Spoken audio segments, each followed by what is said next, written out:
Jake the dog is voiced by John DiMaggio, and if that name sounds familiar, it is because DiMaggio is one of the most prolific voice actors working today. He was born on the 4th of September 1968 in North Plainfield, New Jersey, and he attended Rutgers University as a theatre major before dropping out his junior year. DiMaggio has called himself an unmotivated student who preferred practical experience to classroom learning, and that practical experience led him to form a comedy duo called Red Johnny and the Round Guy with a theatre classmate. The comedy duo performed sketch and improv routines in New York City for approximately 6 years, sharing stages with comedians who would later become famous, including Dave Chappelle, Sarah Silverman, and Louis C.K. The act even appeared on MTV. DiMaggio transitioned to voice acting after befriending actor Zach Orth, and he made his film debut in the 1996 movie Eddie. From there, his career in voice work took off in ways he probably could not have predicted. DiMaggio's most famous role is Bender, the alcoholic robot from Futurama, which he has played since 1999. But his resume includes an astonishing range of characters across animation, video games, and film. He voiced Marcus Phoenix in the Gears of War video game series, winning Best Male Voice Over Performance in a video game in 2006. He played the Scotsman in Samurai Jack, King Zog in Disenchantment, the Joker in Batman Under the Red Hood, and both Waka and Kimari in Final Fantasy X. The connection between DiMaggio and Jake goes back to the very beginning of Adventure Time. He voiced Jake in the original 2007 pilot that Pendleton Ward created for Nickelodeon's Random Cartoons anthology. That pilot aired in December 2008 and promptly went viral, accumulating over 3 million YouTube views. When Cartoon Network picked up the series, DiMaggio was the only voice actor from the pilot to continue into the full show. The original Ice King and Princess Bubblegum were replaced by Tom Kenny and Hynden Walsh, but Jake stayed with John DiMaggio. The recording process for Adventure Time was unusual for animation. Cast members recorded together in group sessions rather than individually, which is rare in the industry. Voice actress Hynden Walsh described these sessions as doing a play reading, a really, really out-there play. DiMaggio admitted in a 2013 interview that the scripts were numbered without stage directions and had to be matched to storyboards, which he called a big pain in the ass.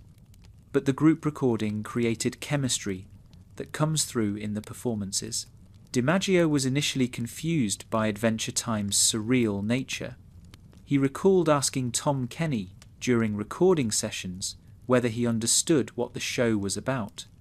Kenny, who had more experience with unconventional animation, told DiMaggio to just trust him, that Adventure Time was this generation's Yellow Submarine.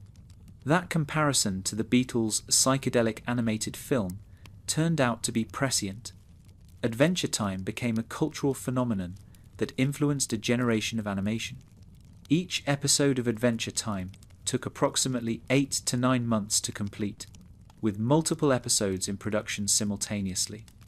The animation was produced by Cartoon Network Studios and Frederator Studios, with the actual animation work handled in South Korea by Rough Draft Korea in Seoul and Serom Animation on alternating episodes. The animation was hand-drawn on paper before being digitally composited and painted. DiMaggio won the 2014 Behind the Voice Actors People's Choice Award for Best Male Lead Vocal Performance in a Television Series for his work as Jake. He also produced and narrated a 2013 documentary called I Know That Voice about the voice acting industry, which won a Certificate of Merit Annie Award. The documentary featured interviews with dozens of voice actors discussing their craft and careers. When Adventure Time ended in 2018, DiMaggio described leaving the studio after recording his final Jake performance. He said he did not realize how much of himself was in Jake until it was over. The emotional impact hit him unexpectedly. He called his wife from outside the studio, describing himself as a babbling idiot who had not seen the emotional connection coming. After playing Jake for over a decade, the character had become part of who he was. The relationship between an actor and a character they play for years is complicated. DiMaggio brought his own personality to Jake, his timing, his improvisational instincts, his particular way of delivering a joke or a piece of advice.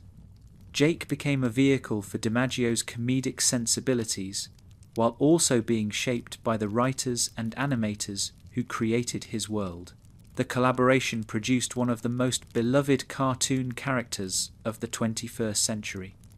DiMaggio's range as a voice actor is remarkable when you consider how different his characters are from each other. Bender is loud, abrasive, and selfish. Jake is mellow, supportive, and wise. Marcus Phoenix is gruff and military. The Joker is manic and terrifying.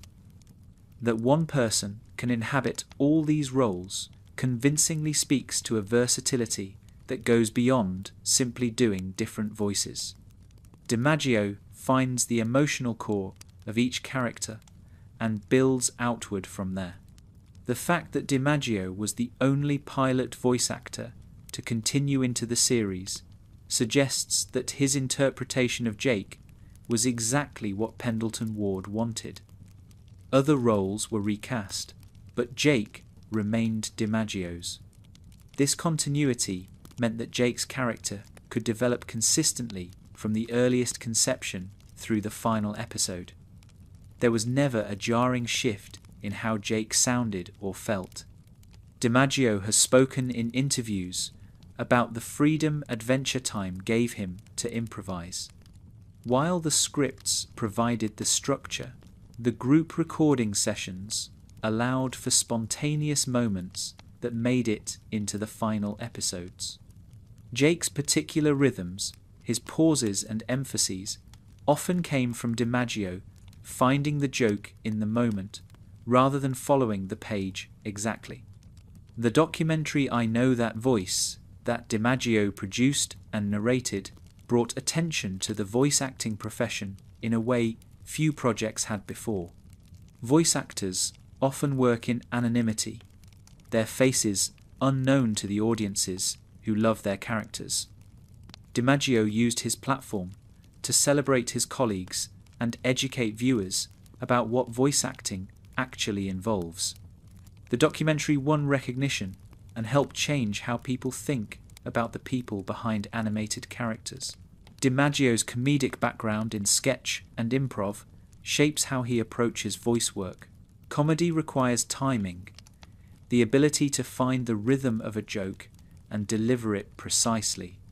This skill translates directly to animation, where voice actors must imagine the visual context of their lines and time, their delivery, to match action they cannot see. DiMaggio's years performing live gave him instincts that serve him in the recording booth. The longevity of DiMaggio's career in voice acting speaks to his professionalism and adaptability. Voice actors who last do so because they are reliable, because they take direction well, because they show up prepared and deliver what productions need. DiMaggio has maintained relationships with studios and creators over decades, returning to characters like Bender and Jake across long spans of time.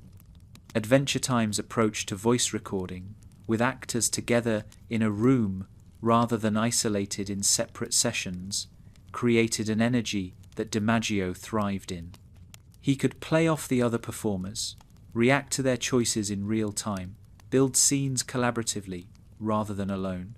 This method suits actors with theatre and improv backgrounds who are used to working with scene partners. The chemistry between DiMaggio's Jake and Jeremy Shadda's Finn defines the show's emotional core. They sound like brothers, like people who have known each other their whole lives and can communicate in shorthand. This chemistry does not happen automatically. It developed over years of recording together, building a relationship in the booth that translated to the screen. Jake's visual design went through evolution from the original pilot to the finished series. Pendleton Ward drew Finn and Jake in his personal sketchbooks before developing them into a show, and those early sketches established the basic look that would become iconic. Jake is described as an orange-coloured English bulldog-like creature with large tiger-like eyes, a dragon-like face, and bloodhound-like ears. His colour, a warm yellow-orange, with a hex code of F5BB12, became one of the most recognisable palettes in modern animation. The 2007 pilot featured much more primitive animation than the series that followed. Backgrounds were little more than geometric shapes, and while the animation was fluid and smooth, critics noted that it made the pilot seem a lot slower than the eventual series. Notably, pilot Jake had abilities that were removed for the full show, including the power to connect to the internet with his mind. This ability was dropped, leaving Jake with his signature stretching powers as his main characteristic. Pendleton Ward originally intended Finn and Jake to be nomads living in tents, wandering the land of Oo without a permanent home. Cartoon Network requested that they have a fixed residence, which resulted in the creation of the iconic treehouse. The treehouse became central to the show's imagery, appearing in countless episodes and merchandise. Sometimes network notes improve a show, and this was one of those cases. One interesting detail about Jake's design is that he has a variable number of fingers. Sometimes he has 3 fingers, sometimes 4, sometimes 5, and he has both hands and paws, depending on the scene. Ward explained that this variability is intentional, signifying that Jake has the ability to grow and be flexible. His inconsistent anatomy reflects his stretchy nature rather than being an animation error. The animation style of Adventure Time draws from the rubber hose animation era of early cartoons, particularly Felix the Cat and the Max Fleischer cartoons of the 1920s and 1930s. Executive producer Fred Seibert made this comparison explicitly, noting that Jake's stretching abilities connect to that tradition. The classic Disney principles of squash and stretch and arc movement create the fluid motion that makes Jake's transformations so satisfying to watch. The character design team that shaped Jake's look included several notable artists. Phil Rinder served as lead character designer for the first 2.5 seasons.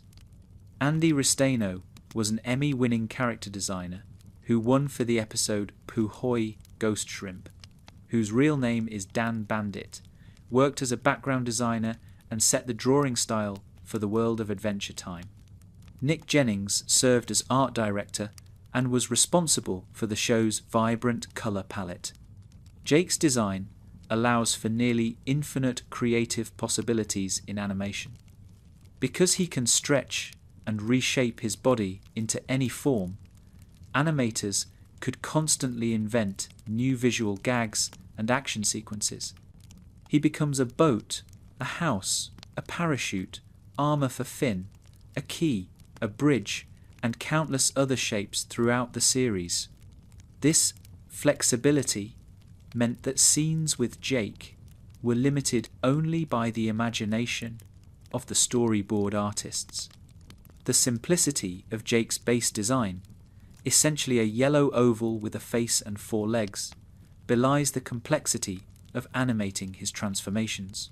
The animators had to maintain Jake's essential character and expressions, while distorting his body into impossible shapes. This required careful attention to his eyes and mouth, the features that keep him recognizable no matter how stretched or squashed he becomes. Ward wrote Adventure Time as though playing a session of Dungeons and Dragons, with Finn and Jake having noble motivations to slay monsters, explore dungeons, and find loot. He specifically noted that Jake was more into the loot than Finn, establishing early that Jake has a slightly more self-interested streak than his heroic brother. This characterization, the laid-back friend who enjoys the rewards of adventure as much as the adventure itself, became central to Jake's appeal. NPR reported that Ward modelled Jake partly after Bill Murray's character Tripper Harrison in the 1979 film Meatballs. The comparison is apt. Tripper is a cooler-than-cool older brother figure who can laugh at his charges without being mean and whose teachable moments are anything but cloying.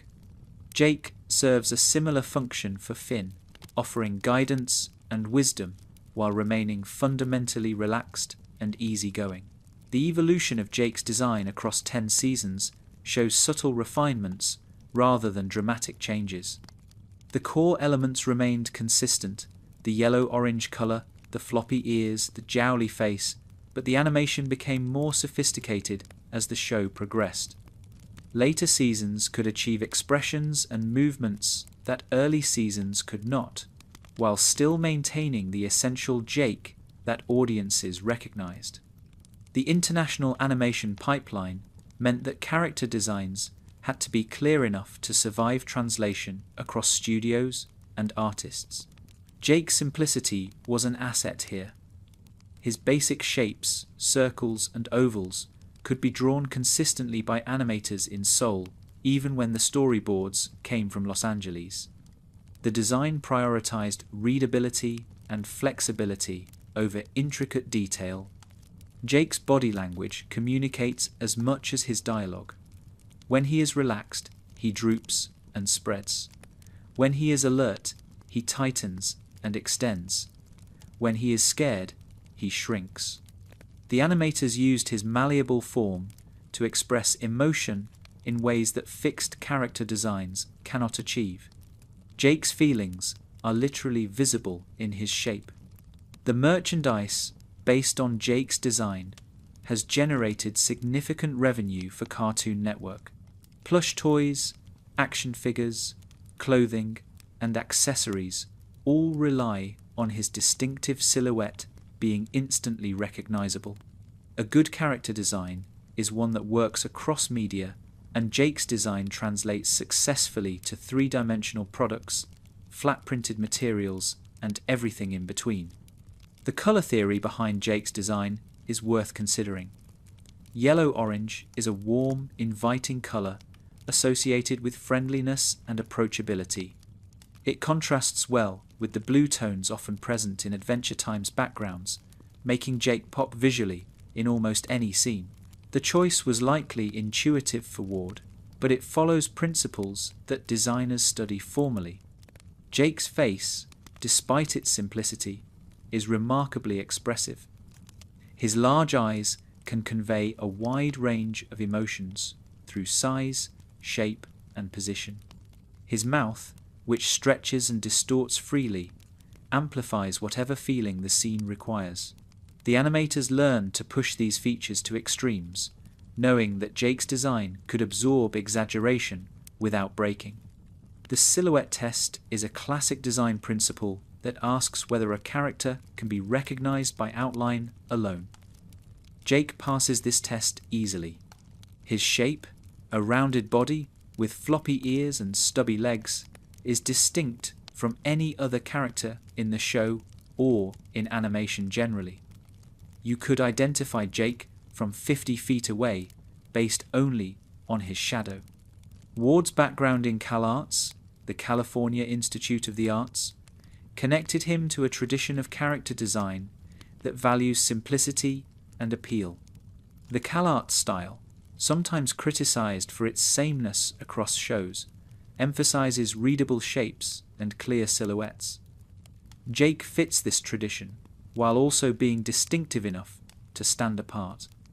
The decision to make Jake a bulldog type rather than another breed was deliberate. Bulldogs have naturally expressive faces with their jowls and wrinkles. They read as friendly and approachable despite their muscular builds. Jake's bulldog foundation gives him a face that can stretch into countless expressions while still reading as fundamentally dog-like. The relationship between Jake's design and his personality reinforces both elements. His soft, rounded shapes suggest his gentle nature. His warm colours suggest his warmth as a friend. Design and character work together so that even viewers who have never seen the show can glance at Jake and understand something about who he is. The true origin of Jake's powers is one of Adventure Time's most surprising reveals. For most of the early series, Jake believed his stretching abilities came from rolling in a magical mud puddle as a puppy. This explanation was simple, silly, and fit the show's whimsical tone. But it was never true. Pendleton Ward confirmed on Formspring that the mud puddle story was false, that Jake simply could not remember his actual origin. The truth was revealed in the episode Joshua and Margaret Investigations, which aired on the 14th of August 2014 in Season 6.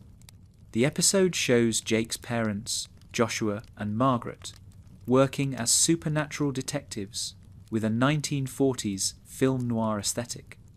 During an investigation into stolen pies, Joshua encounters a shape-shifting creature disguised as a cat. The creature attacks Joshua, biting him on the head and infecting him with venom. The venom creates a large blue boil on Joshua's head. Over time, the boil grows until it eventually bursts, and baby Jake emerges from it. Jake performs a brief song and tap dance before passing out. This bizarre birth means that Joshua is technically Jake's mother, in the sense that he carried and birthed Jake, while Margaret became Jake's adoptive mother. Joshua decided never to tell Jake the truth about his origin. The shape-shifting creature that bit Joshua is named Warren Ampersand, and he is Jake's biological father. Warren is a midnight blue alien, being with 5 yellow eyes, arranged in a star pattern, and a circular mouth filled with sharp teeth. He can shapeshift into various forms, and has stretching abilities far beyond Jake's own powers. Warren can cover an entire planet with his body, if he chooses. Warren's true nature is horrifying. He is a serial killer of his own offspring, creating hybrid children solely to drain their life force and powers to keep himself immortal. Jake was meant to be just another victim, another child created to be consumed. Warren admitted that Jake was the only child he ever felt guilty about draining, but that guilt did not stop him from trying. Writer Julia Pott named Warren after her fictional high school boyfriend, which is a strange inspiration for such a dark character. Jake's adoptive parents, Joshua and Margaret, ran a supernatural detective agency called Joshua and Margaret Investigations. They had stereotypical old-school values and mid-Atlantic accents that evoked the detective films of the 1940s. Joshua fought demons and collected supernatural artifacts throughout his career. These artifacts would later cause problems when the demons he stole from came seeking their possessions back. Jake has a brother named Jermaine, who is the only biological child of both Joshua and Margaret. Jermaine is voiced by Tom Sharpling, who also voices Greg Universe in Steven Universe. Unlike Jake and Finn, who left home to have adventures, Jermaine remained in their parents' old house, trapped behind a salt circle guarding items Joshua had stolen from demons over the years. He deeply resented Finn and Jake for their easygoing lifestyle while he was stuck with this burden. The episode, simply titled Jermaine, which aired in Season 6, explores this resentment. Jermaine has spent years defending the house from demons who want their stolen property back. He feels abandoned by his brothers, who never helped with this responsibility. The episode ends with the house burning down, finally freeing Jermaine from his obligation. The brothers can communicate through shared dreams, a detail that adds another layer to their complicated relationship. Before becoming an adventurer, Jake was a successful criminal and gang leader. His gang included members named Tiffany Oyler, Gareth, and the Flying Lettuce Brothers. Jake stole purses, hawked stolen bicycles, and according to his own description, turned a bank into a big criminal. He claims he did not realize at the time that what he was doing was wrong, which raises questions about his moral development. The episode One Last Job from Season 5 reunites Jake with his old gang when his daughter, Jake Jr., is kidnapped. To rescue her, Jake must pull one final heist to steal something called the Baker's Shard from the Candy Kingdom. The episode forces Jake to confront his past and the people he left behind when he chose a different life. His criminal history adds depth to a character who might otherwise seem purely good-natured. Jake accidentally hurt Jermaine when they were children, and this incident affected Jake deeply. For years afterward, Jake avoided using violence as a problem-solving method, a trait explored in the episode Crystals Have Power. This backstory explains some of Jake's laid-back approach to conflict. He learned early that his abilities could cause harm, and he became reluctant to use them aggressively. The complexity of Jake's family tree reflects Adventure Time's willingness to embrace strange and dark ideas.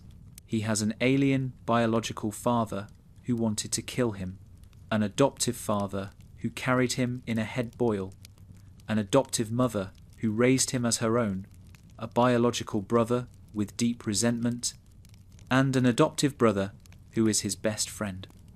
This tangled web of relationships provides material for episodes that explore identity, family, and belonging. Warren Ampersand's name contains a hidden joke. His home planet is called Neror, which is Warren spelled backwards. This kind of wordplay is typical of Adventure Time, which rewarded attentive viewers with Easter eggs and hidden meanings throughout its run. The show trusted its audience to catch these details, or enjoy the story without them. The revelation of Jake's true origin recontextualizes his entire character.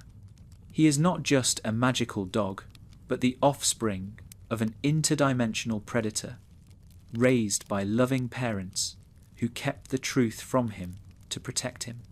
His powers are not a gift from the universe, but an inheritance from a monster. This darker backstory adds weight to Jake's choice to be good, to use his abilities to help rather than harm. Jake's reaction to learning the truth about Warren shows his emotional maturity. He does not spiral into crisis or reject his identity. He processes the information and continues being himself, the laid-back adventurer who loves his brother and his family. The revelation changes the facts of his origin without changing who he chooses to be.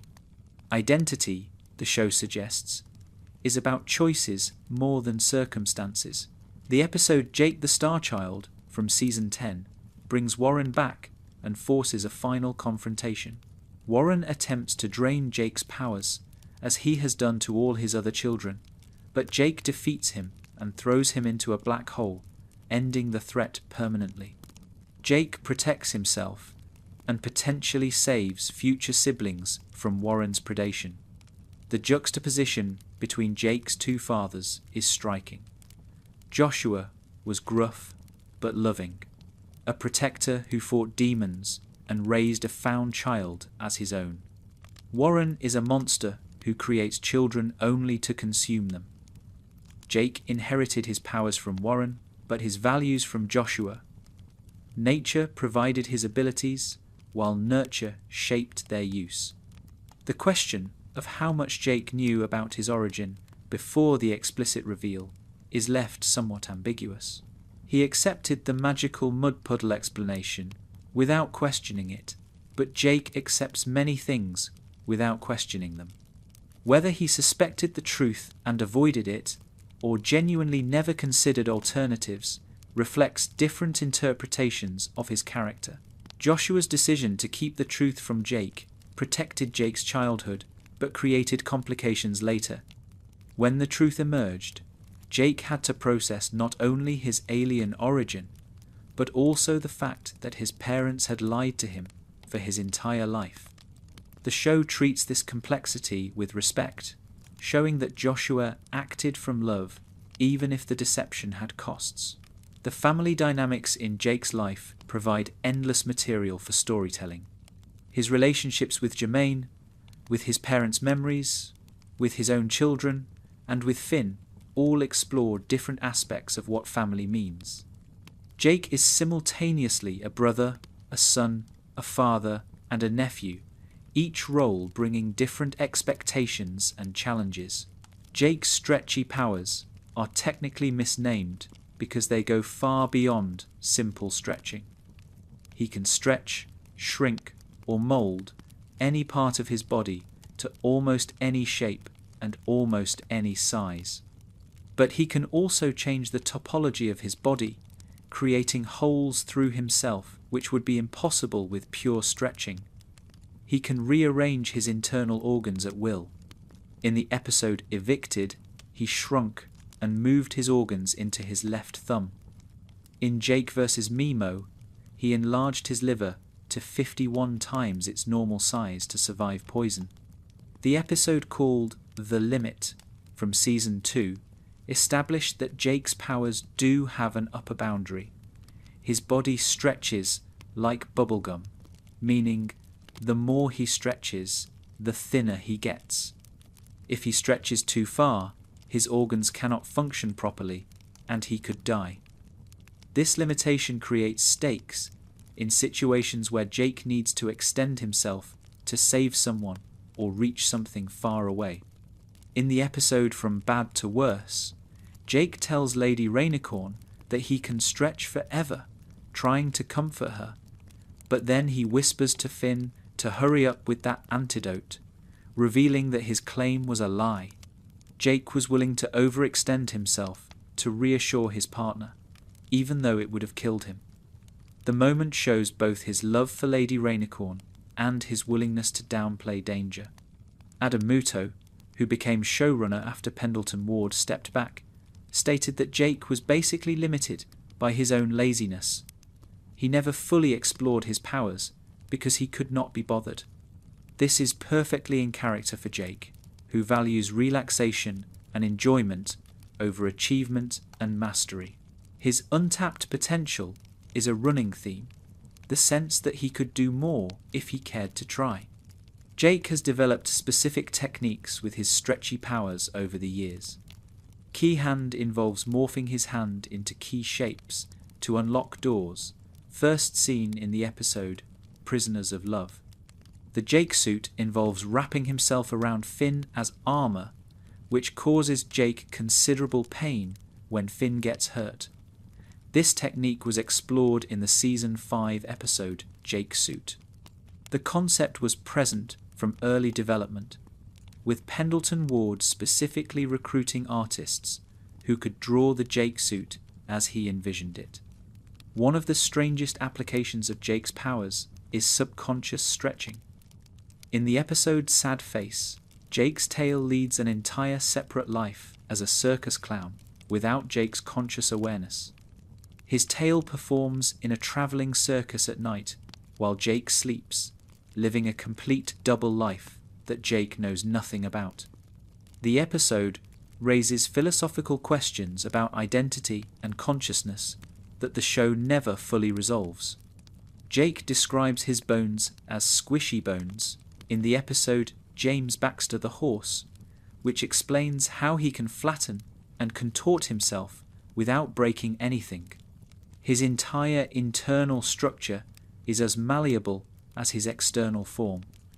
He is not a dog with stretchy skin, but a fundamentally different kind of being whose entire body operates on different physical principles. The children Jake has with Lady Rainicorn inherit various aspects of his powers. Jake Jr. can stretch her hair. Charlie can instantly grow to gigantic size, reaching outer space. The pups are described as patchwork kids, random mixtures of dog and Rainicorn abilities. They can even teleport, an ability neither Jake nor Lady Rainicorn has demonstrated, which may come from Warren Ampersand's alien genetics. Jake's powers connect him to his alien heritage, even though he did not know that heritage existed for most of his life. Warren Ampersand has similar abilities, but on a much larger scale. The powers Jake thought came from a magical mud puddle actually came from his biological father, passed down through that strange bite that led to his birth. His abilities are not random magic, but inherited traits from an interdimensional being. The creative possibilities of Jake's powers meant that the writers and animators could constantly invent new uses for them. Each episode could introduce a new shape, a new technique, a new application of his fundamental ability. This kept Jake visually interesting across hundreds of episodes and allowed for both comedy and drama, depending on the situation. The physics of Jake's stretching are intentionally inconsistent because consistent physics would limit storytelling possibilities. Sometimes he stretches thin, like taffy. Sometimes he maintains his density while growing larger. Sometimes he can be in multiple places at once by extending different parts of himself. The rules bend to serve the story being told, rather than the story serving the rules. Jake's powers make him one of the most versatile characters in animation history. He can solve almost any physical problem by reshaping himself appropriately. Need to cross a gap? Jake becomes a bridge. Need to reach something high? Jake extends upward. Need protection? Jake wraps around you. This versatility means that obstacles for Jake are rarely physical. His challenges tend to be emotional or social, areas where stretching cannot help. The limitations on Jake's powers serve narrative purposes more than logical ones. If Jake could truly stretch infinitely without consequence, tension would disappear from action scenes. The established limits, the thinning, the strain on his organs, the exhaustion, create stakes that make his efforts meaningful. He can do amazing things, but those things have costs. Jake's attitude toward his powers reflects his personality. A more ambitious character might train constantly to maximize their potential. Jake does the minimum necessary and spends the rest of his time relaxing. This approach frustrates viewers who want to see what he could really do, but it is consistent with who he is. Jake is not interested in being the most powerful. He is interested in being happy. The episode Abstract from Season 9 shows what happens when Jake's alien nature surfaces more dramatically. He temporarily transforms into a blue, five-eyed form resembling Warren Ampersand, losing his sense of self in the process. The episode explores the tension between Jake's dog identity and his alien heritage, ultimately affirming that he is who he chooses to be rather than what his genetics dictate. Jake's daughter, Jake Jr., inherited the star-shaped mouth that comes from Warren Ampersand's lineage, a visual reminder that the alien genetics continue into the next generation. The pups represent a mixing of multiple supernatural bloodlines, Rainicorn from Lady, alien from Warren through Jake, and whatever magical properties dogs possess in the land of Oo. The practical applications of Jake's powers in everyday life are as interesting as their use in adventures. He can reach things on high shelves without getting up. He can scratch his own back anywhere. He can be his own furniture. The mundane uses of fantastic abilities ground the character and make his powers feel lived in rather than purely plot convenient. Jake's relationship with his own body is unique among fictional characters. Most beings have fixed forms they inhabit. Jake's form is a choice, a constant series of decisions about what shape to take. This fluidity extends metaphorically to his personality, which adapts to situations without losing its core. He is flexible in every sense of the word. The philosophical implications of Jake's powers are occasionally explored by the show. If you can be any shape, what is your true form? If your body is infinitely changeable, where does your self reside? Jake does not dwell on these questions, but they hover around his character, adding depth to what might otherwise be simple cartoon powers. The contrast between Jake's limitless physical potential and his limited ambition is one of the show's running jokes, and also one of its deepest character insights. Jake could probably do almost anything if he tried. He prefers to do the minimum necessary and enjoy his life. This preference is not laziness in the pejorative sense, but a considered philosophy about what matters. Lady Rainicorn is Jake's girlfriend, and later the mother of his children, and their relationship is one of the most enduring romances in Adventure Time. Lady Rainicorn is a rainbow-coloured unicorn creature who serves as Princess Bubblegum's royal steed. She speaks exclusively in Korean, voiced by Nikki Yang, who also voices Bimo.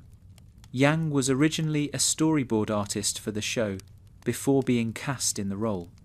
The decision to have Lady Rainicorn speak Korean was deliberate and meaningful. The team wanted a language that casual American viewers would not recognize, creating an air of mystery around her dialogue. But the choice also honored the show's deep connection to Korea. Many storyboard artists on Adventure Time were Korean, and the series was animated at Rough Draft Studios in Seoul. Nikki Yang translated the English scripts to Korean herself, ensuring authenticity in Lady's dialogue. Yang has spoken about the impact of having Korean language on an American cartoon. She noted that second-generation Korean viewers were thrilled to hear their language represented. They have to see these people exist, Yang said.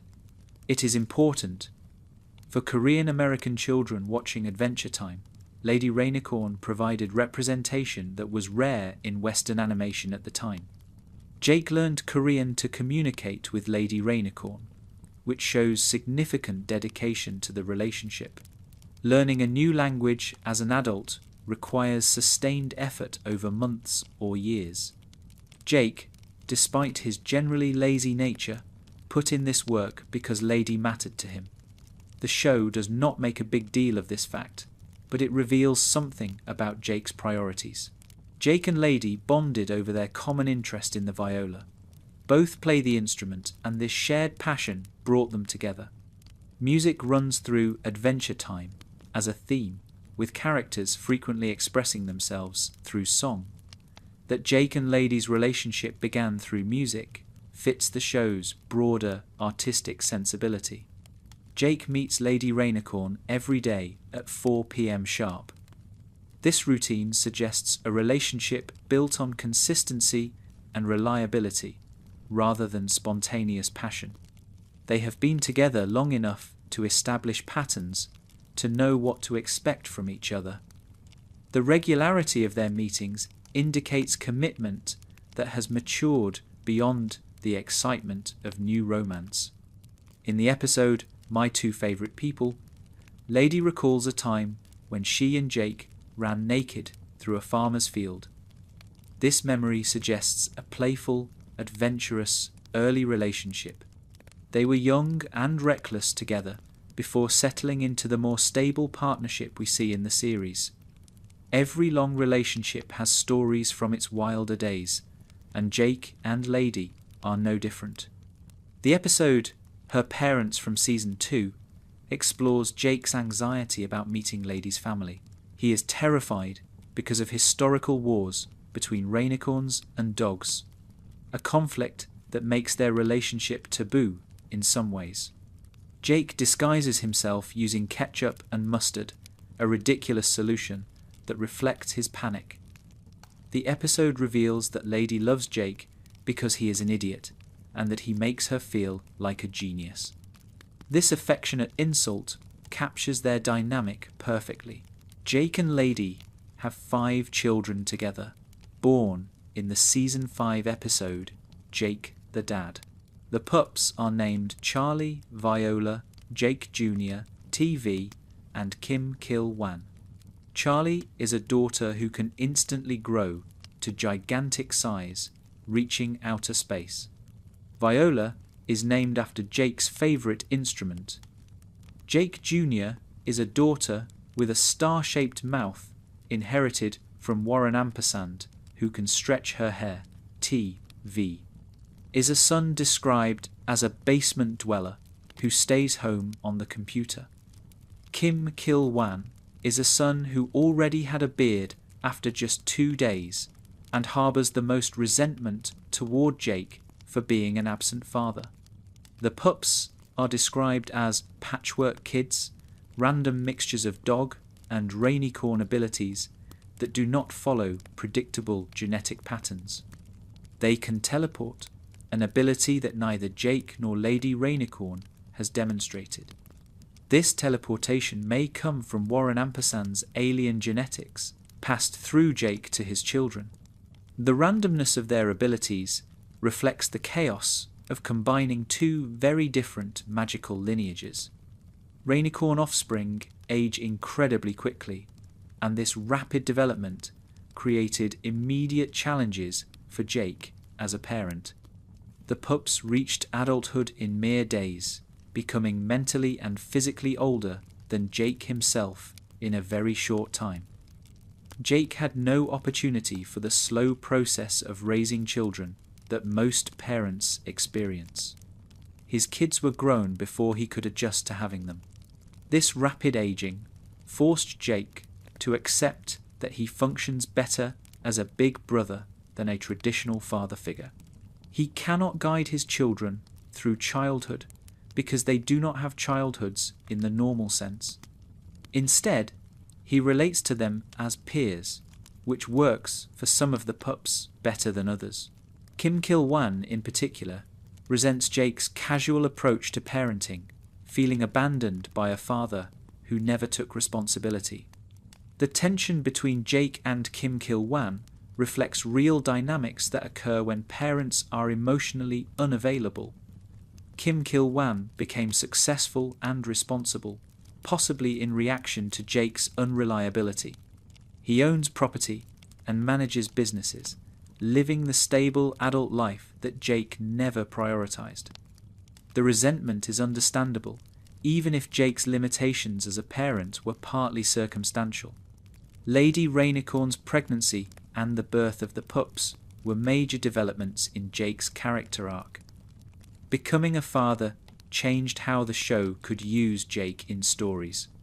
He had responsibilities beyond adventuring with Finn, connections that pulled him in different directions. The pups added complexity to a character who might otherwise have remained static across 10 seasons.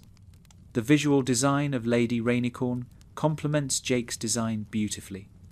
Her long, sinuous rainbow body contrasts with his compact yellow form.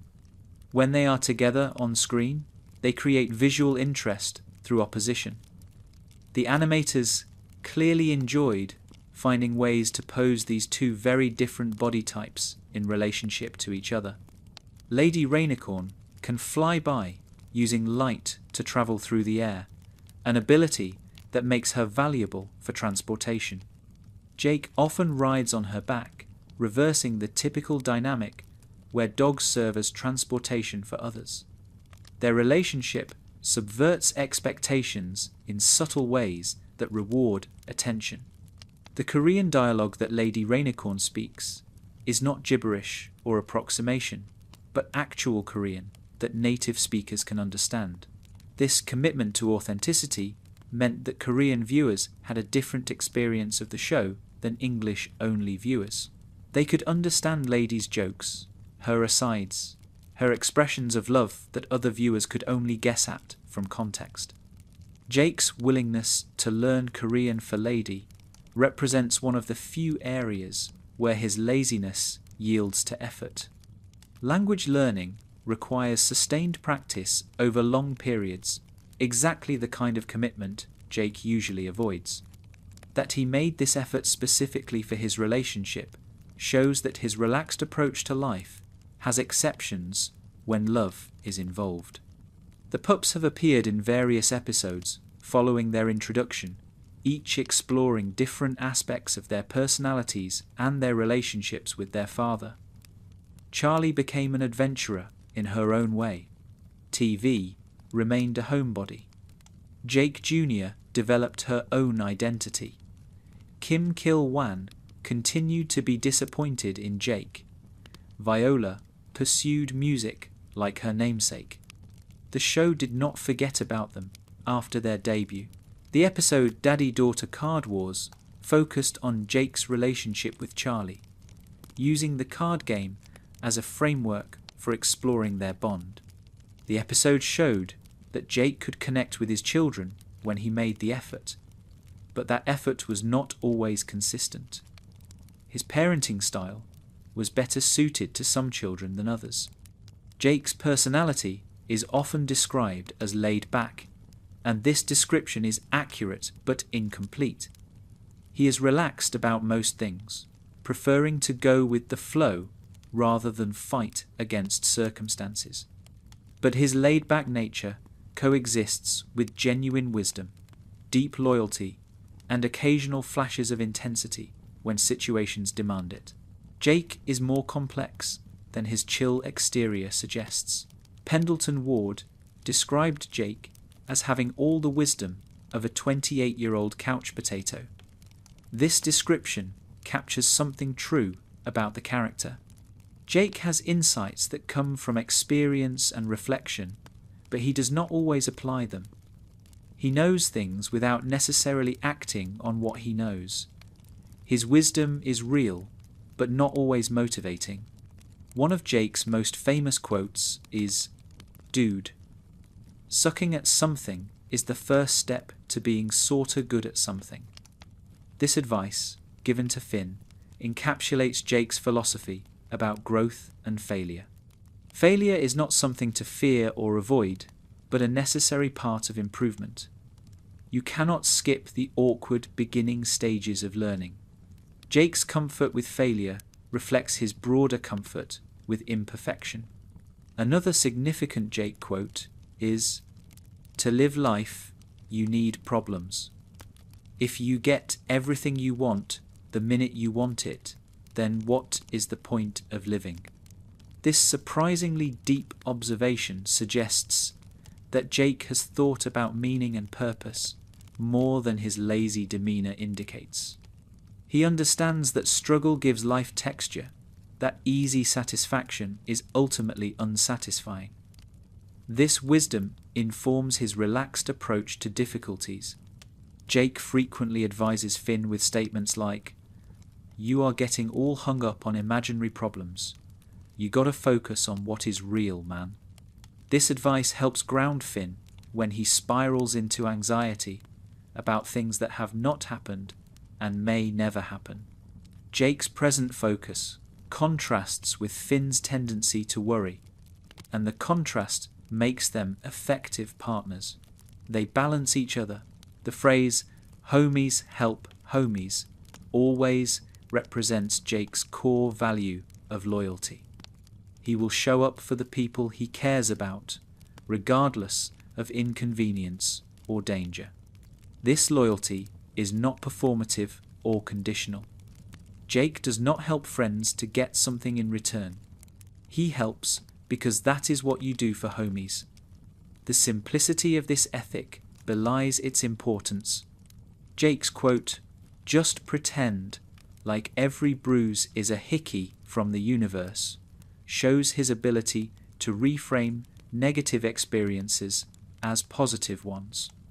Pain becomes evidence of passion.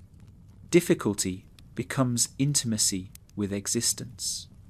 This cognitive flexibility allows Jake to maintain his equanimity through challenges that might upset others. He chooses how to interpret what happens to him. The statement "I love food more than I love people" is played for comedy, but it also reveals something about Jake. He is a sensory creature who takes pleasure in physical experiences.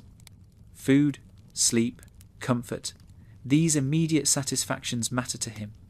He is not entirely joking when he prioritizes food. His relationship with food is genuinely important to his happiness. Jake is an exceptional cook who prepares all of Finn's meals. This domestic skill is easy to overlook, but it represents ongoing care and labor that Jake performs daily. He does not just adventure with Finn. He feeds him, nourishes him, takes responsibility for his basic needs. The cooking is an expression of love that happens in the background of more dramatic events. Jake loves bacon pancakes, a food that became iconic through the song he sings while making them. He also loves sandwiches and meatloaf, hearty comfort foods that reflect his unpretentious tastes. Jake is not interested in exotic cuisine or culinary sophistication. He wants food that satisfies, that fills him up, that tastes good without requiring analysis. Despite his general fearlessness in adventures, Jake was initially terrified of vampires, specifically Marceline. In early episodes like Evicted, he attempted to kill her multiple times, driven by fear rather than malice. He stated in Go With Me that his fear was based on ignorance. However, in Marceline the Vampire Queen, he admits that his earlier claim of overcoming ignorance was itself based on true ignorance, and he becomes scared again. His relationship with fear is complicated and honest. By the episode Memory of a Memory, Jake refers to Marceline as a friend, indicating that he has genuinely moved past his fear through exposure and relationship. Getting to know Marceline as a person rather than a category dissolved the terror that her vampire nature initially provoked. Jake's arc with Marceline models how prejudice can be overcome through connection. Jake has flaws that the show does not excuse, even as it treats him sympathetically. His laziness is real, not just a charming quirk. He genuinely does not do things he should do because he cannot be bothered. His absence as a father caused real harm to his children, particularly Kim Kil-won. His advice to Finn, while often good, is sometimes questionable and self-serving. The balance between Jake's wisdom and his foolishness makes him feel like a real person rather than a cartoon archetype. He is not the wise mentor who always knows best. He is not the comic relief who exists only for jokes. He contains contradictions, capable of profound insight in one moment and oblivious mistake in the next. This complexity rewards long-term viewing. Jake's relationship with Princess Bubblegum is cordial but not close. He respects her intelligence and power, but does not seek her company the way Finn does. This distance is appropriate given their different stations and interests. Jake is not interested in the politics and science that consume Bubblegum's attention. The friendship between Jake and BMO represents another facet of his personality. BMO is childlike and innocent, and Jake treats them with gentle affection. He plays video games with BMO, includes them in activities, and protects them when necessary. His kindness to BMO shows that his laid-back attitude does not preclude genuine care. Jake's musical ability extends beyond playing the viola. He composes songs, sings, and clearly has natural talent for music. The Bacon Pancakes song is the most famous example, but Jake makes music throughout the series. This artistic side adds dimension to a character who might otherwise seem purely oriented toward physical pleasures. The contradiction between Jake's laziness and his heroism is resolved by understanding what motivates him. He is lazy about things that do not matter to him. He is not lazy about helping Finn, protecting innocence, or pursuing adventures that interest him. His laziness is selective, applied to obligations rather than passions. Jake's sense of humour is absurdist and deadpan, often finding comedy in the gap between how things are and how they should be. He makes jokes that acknowledge the strangeness of his world without being destabilized by that strangeness. This humour helps him and others cope with the genuinely bizarre situations Adventure Time presents. The wisdom Jake offers is not systematic philosophy, but practical advice derived from experience. He has lived enough life to have learned some things, and he shares those learnings when they seem relevant. His wisdom is offered rather than imposed, available for Finn to take or leave as he sees fit. The relaxation Jake models is not irresponsibility, but a different set of priorities. He values enjoyment, connection, and presence over achievement, status, and accumulation. This value system produces the laid-back demeanour that defines him. He is not failing to care about important things. He simply has a different definition of what is important. The fears Jake carries, like his initial terror of vampires, humanize him despite his supernatural abilities. He is not fearless.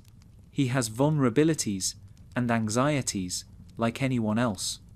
His growth in overcoming his fear of Marceline shows that courage is not the absence of fear, but action despite fear. Jake and Finn's relationship is the emotional centre of Adventure Time, and understanding Jake requires understanding this brotherhood. They are not biological brothers, but were raised together after Jake's parents found infant Finn abandoned in the forest. According to the show, Finn had gone boom boom on a large leaf and fallen on it when Joshua and Margaret rescued him.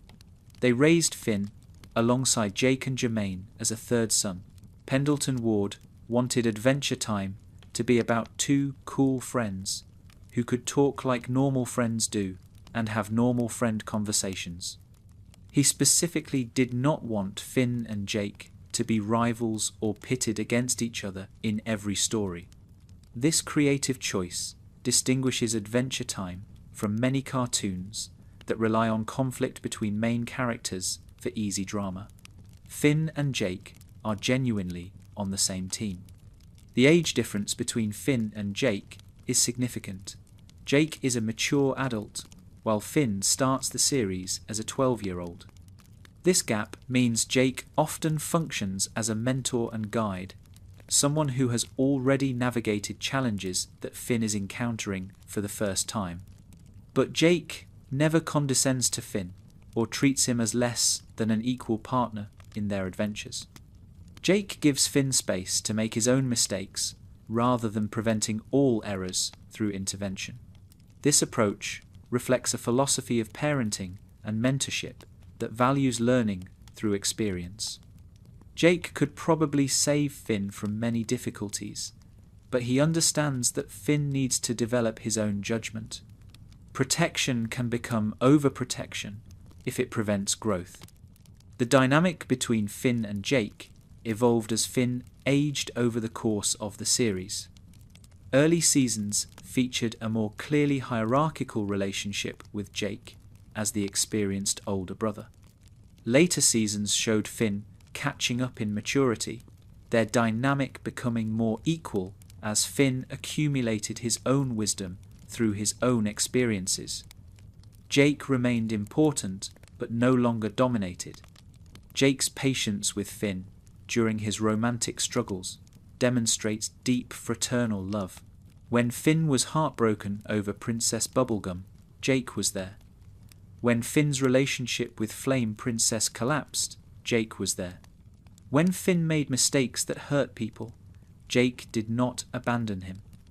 This constancy is the foundation of their relationship, the knowledge that Jake will not leave regardless of circumstances. The treehouse that Finn and Jake share is more than a residence. It is a symbol of their partnership, a space they have built together over years. The treehouse contains their possessions, their memories, their shared history. Leaving the treehouse would mean leaving the life they have created together, which neither is willing to do. Jake's protectiveness of Finn occasionally conflicts with his laid-back nature. When Finn is genuinely threatened, Jake's relaxation disappears. He becomes focused and fierce, willing to use his powers to their fullest extent to keep his brother safe. This protective instinct reveals that Jake's calmness is not indifference, but rather security that comes from having clear priorities.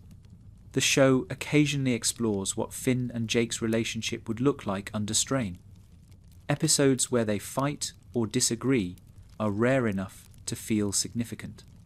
The fights are never about fundamental incompatibility, but about specific situations where they want different things.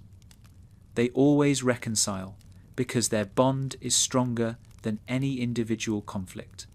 Finn and Jake's catchphrase, or at least their shared approach to life, is captured in their enthusiasm for adventure. They seek out challenges, explore unknown territories, fight monsters, and rescue people because that is how they want to spend their time. This shared passion gives them common purpose that reinforces their personal connection. The non-verbal communication between Finn and Jake shows how well they know each other. A look can convey entire conversations. A gesture can signal a plan. They have spent so much time together that words become optional for basic coordination. This intimacy is the result of years of shared experience, the kind of closeness that only comes from truly knowing another person. Jake's role in Finn's moral development is subtle but important. He does not lecture Finn about right and wrong, but he models a certain approach to life. He shows that you can be good without being rigid, that kindness does not require sacrifice of enjoyment, that wisdom and playfulness can coexist. Finn absorbs these lessons through observation as much as through explicit teaching. The humour in Finn and Jake's interactions comes from their differences as much as their similarities. Finn's earnestness plays against Jake's irony. Finn's intensity contrasts with Jake's relaxation. These differences create comedic tension without creating actual conflict. They can joke about their differences because their bond is secure. Jake has watched Finn grow from a child into a young man over the course of the series. This experience of witnessing someone's development creates a particular kind of love, the love of a mentor who has invested in another person's growth. Jake takes pride in who Finn is becoming, even when Finn makes mistakes along the way. The household they share with BMO functions as a family unit. Jake and Finn are brothers. BMO is something like a child or a pet or a roommate, depending on the episode. This unconventional family structure reflects Adventure Time's broader rejection of traditional norms in favour of relationships defined by love rather than convention. When Jake is absent from episodes, his absence is felt. The show builds itself around the Finn and Jake dynamic so thoroughly that removing one element changes everything. Episodes that separate them for plot reasons usually reunite them by the end, because the show knows its foundation depends on their partnership. The trust between Finn and Jake has been tested but never broken. They have disagreed, argued, and disappointed each other. But they have always come back together because their relationship is more important than any individual grievance. This resilience is what makes their bond meaningful rather than just convenient. The physical affection between Finn and Jake is notable for a show aimed partly at young boys. They hug, they cuddle, they express love openly. This modelling of male affection without embarrassment or qualification counters cultural messages that boys and men should be emotionally distant from each other. Jake's understanding of Finn's needs often exceeds Finn's own understanding. He can see when Finn is struggling before Finn admits it. He can anticipate what Finn needs before Finn asks. This intuitive understanding comes from years of close observation and genuine care about Finn's well-being. The adventures they share are not just plot devices, but expressions of their relationship. They adventure because they enjoy it together. The monsters they fight, the treasures they find, the people they help, all of it is contextualized by the fact that they are doing it side by side. Adventure is their shared language. The way Finn and Jake handle disagreement models healthy conflict resolution. They express their feelings, listen to each other, and find ways to move forward. They do not hold grudges or let resentment build. This modeling of constructive conflict is valuable for young viewers learning how relationships work. Jake's faith in Finn is unwavering, even when Finn doubts himself. He sees Finn's potential and capabilities, even when Finn cannot see them. This belief functions as support, giving Finn confidence to attempt things he might otherwise avoid. Having someone who believes in you is powerful, and Jake provides that for Finn consistently.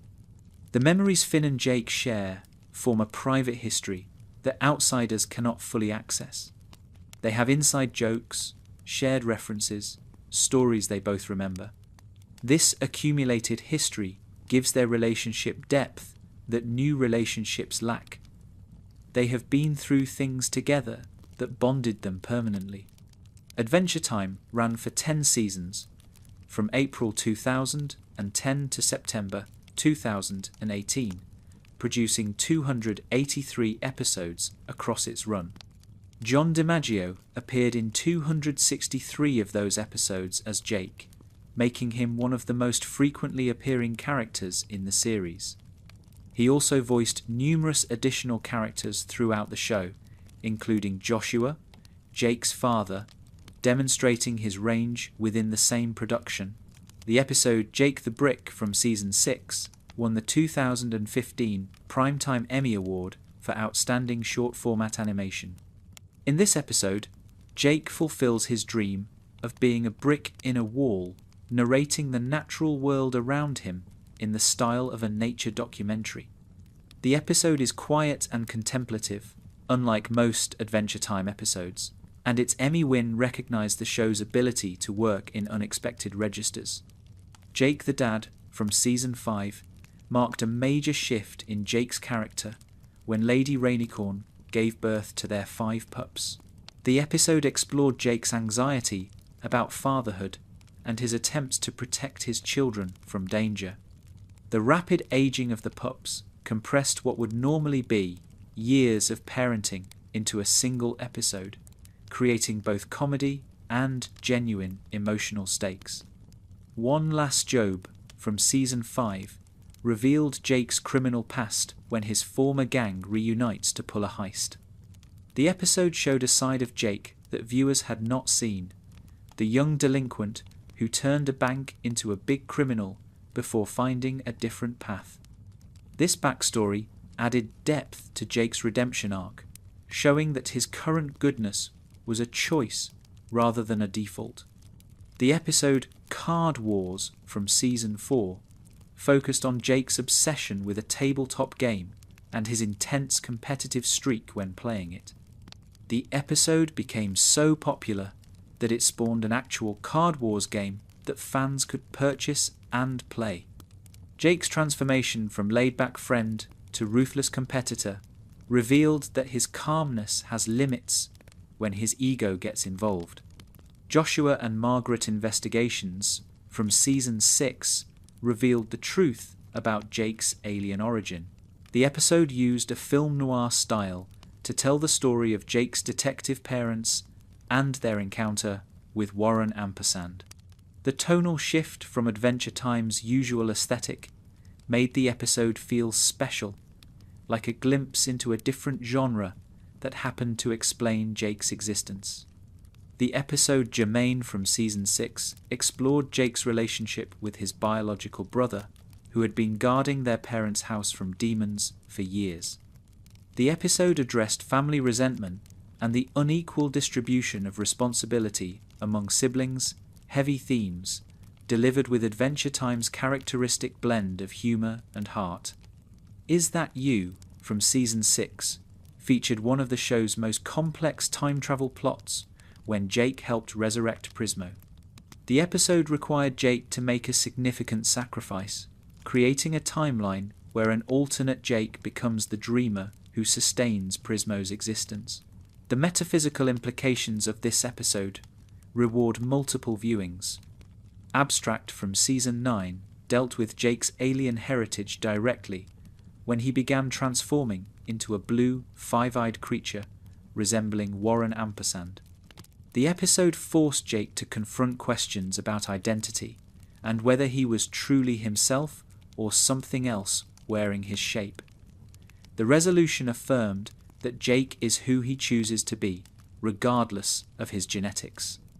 The first investigation from Season 10 showed Jake witnessing his own birth through time travel, finally seeing the full truth of how he came to exist. The episode provided closure to the mystery of Jake's origin that had been developed across multiple seasons. Jake's reaction to the truth, accepting it without crisis, demonstrated his emotional maturity. Jake the Starchild from Season 10 brought back Warren Ampersand for a final confrontation. Warren attempted to drain Jake's powers as he had done to all his other children, but Jake defeated him and threw him into a black hole.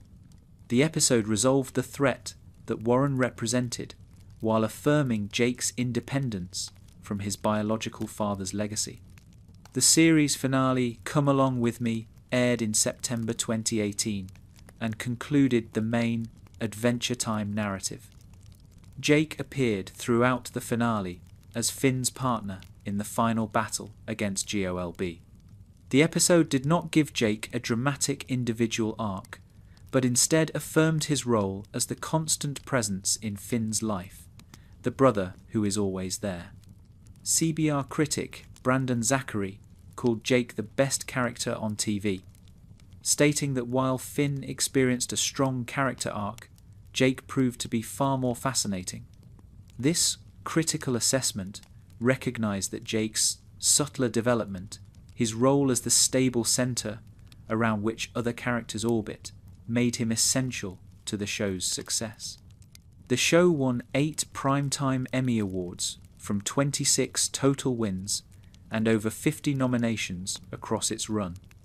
It also won 3 Annie Awards, a Peabody Award, and 2 BAFTA Children's Awards. This critical recognition validated what fans already knew, that Adventure Time was something special in the landscape of animated television. Jake the Brick's Emmy win was particularly significant because the episode was so unconventional.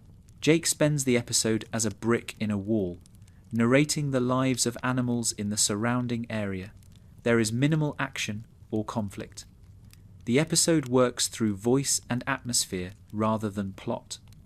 That this experimental episode won recognition showed that the Television Academy was paying attention to what Adventure Time was doing.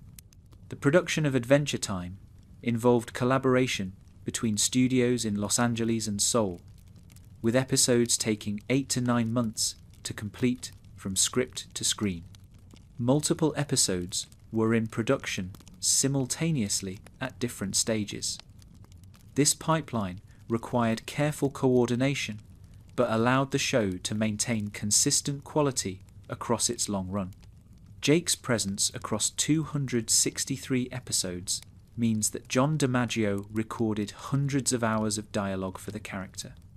Each recording session added to Jake's history, building a character through accumulated performances rather than any single defining moment.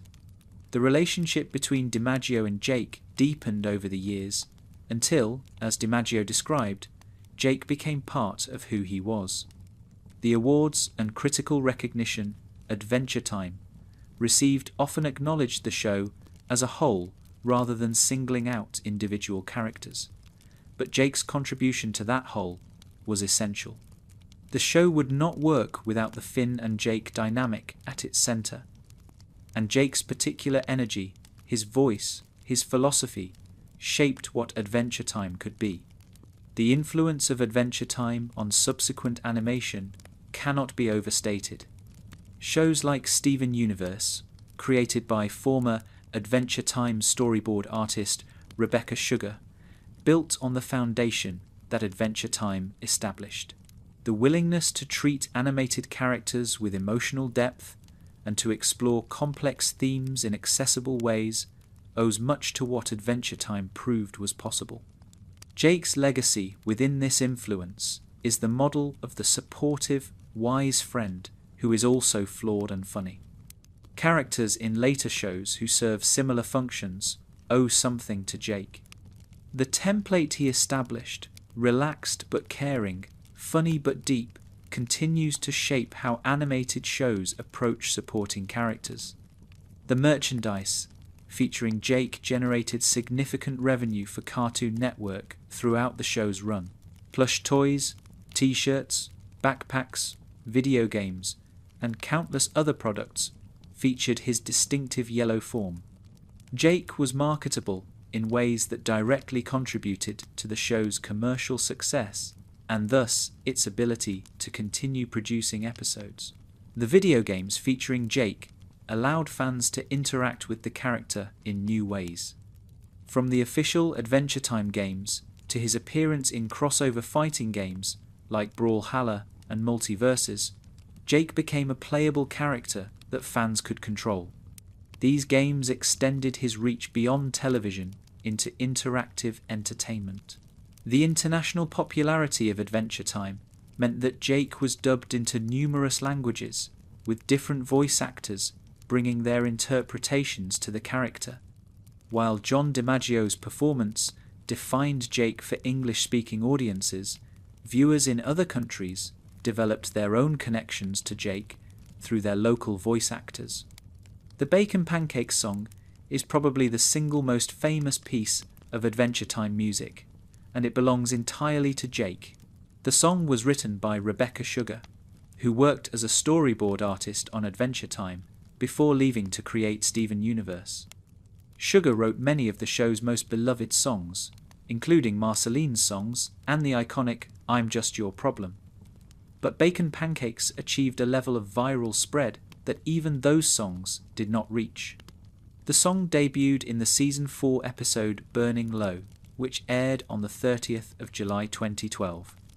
That episode drew 3.504 million viewers, the highest rated Adventure Time premiere at that time. The song itself is short and simple. Jake sings about making bacon pancakes while he cooks, describing the process of taking some bacon and putting it in a pancake. The melody is catchy in the way that simple melodies can embed themselves in your brain and refuse to leave. Rebecca Sugar initially worried that fans would dislike the song because of its simplicity. She thought it might come across as lazy or insufficiently clever. Instead, the opposite happened. The simplicity was the point. The song captured something true about the pleasure of cooking, the satisfaction of making food for yourself and the people you love. It resonated because it was sincere rather than despite its simplicity. The Bacon Pancakes New York mashup transformed the song into an internet phenomenon, created by a musician named Marcus Coronel. The mashup combined Jake's song with Empire State of Mind by Jay-Z and Alicia Keys. The two songs fit together surprisingly well, their melodies and rhythms compatible in ways that seem almost intentional. The mashup spread across SoundCloud, Spotify, YouTube, and eventually TikTok, accumulating millions of views and listens. HuffPost called the mashup potentially the best Jay-Z cover ever, which is a strange distinction for a song about pancakes from a children's cartoon. But the description captures how the mashup transcended its origins to become something genuinely impressive as music. It was funny, yes, but it was also good. People listened to it not just for the joke, but because they enjoyed it. Hugh Jackman famously recorded himself lip-syncing to the Bacon Pancakes song while wearing an Adventure Time shirt. The video circulated widely, demonstrating how far the song had penetrated mainstream culture. When a Hollywood actor voluntarily promotes your cartoon's song on social media, you have achieved something significant. The song had become a cultural touchstone that people recognized regardless of whether they watched the show. The song's success reflects Jake's character perfectly. It is unpretentious and joyful, focused on simple pleasures rather than grand achievements. Jake is not singing about saving the world or pursuing epic quests. He is singing about breakfast. This mundane subject matter, treated with genuine enthusiasm, captures something essential about who Jake is and why people love him. John DiMaggio's delivery of the song matters as much as the composition. His voice brings warmth and personality to the simple lyrics. You can hear Jake's contentment as he sings, his satisfaction with the moment he is in. DiMaggio makes you believe that Jake really does love making bacon pancakes, that this small domestic act brings him genuine happiness. The cultural impact of Bacon Pancakes extends beyond memes and mashups.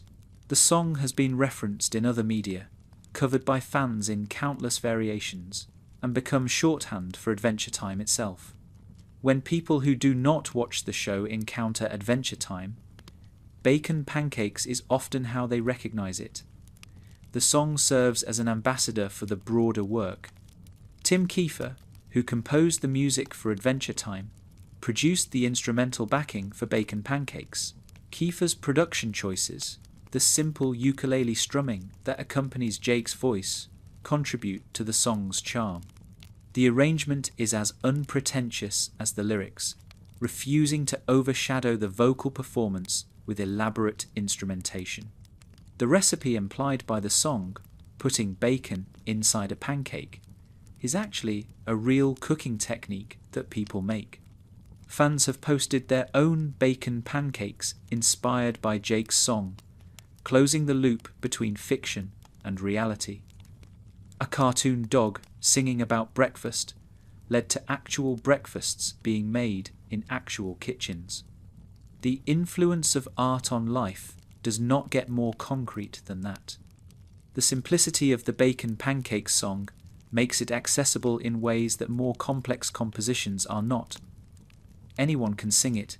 The melody is easy to remember and reproduce.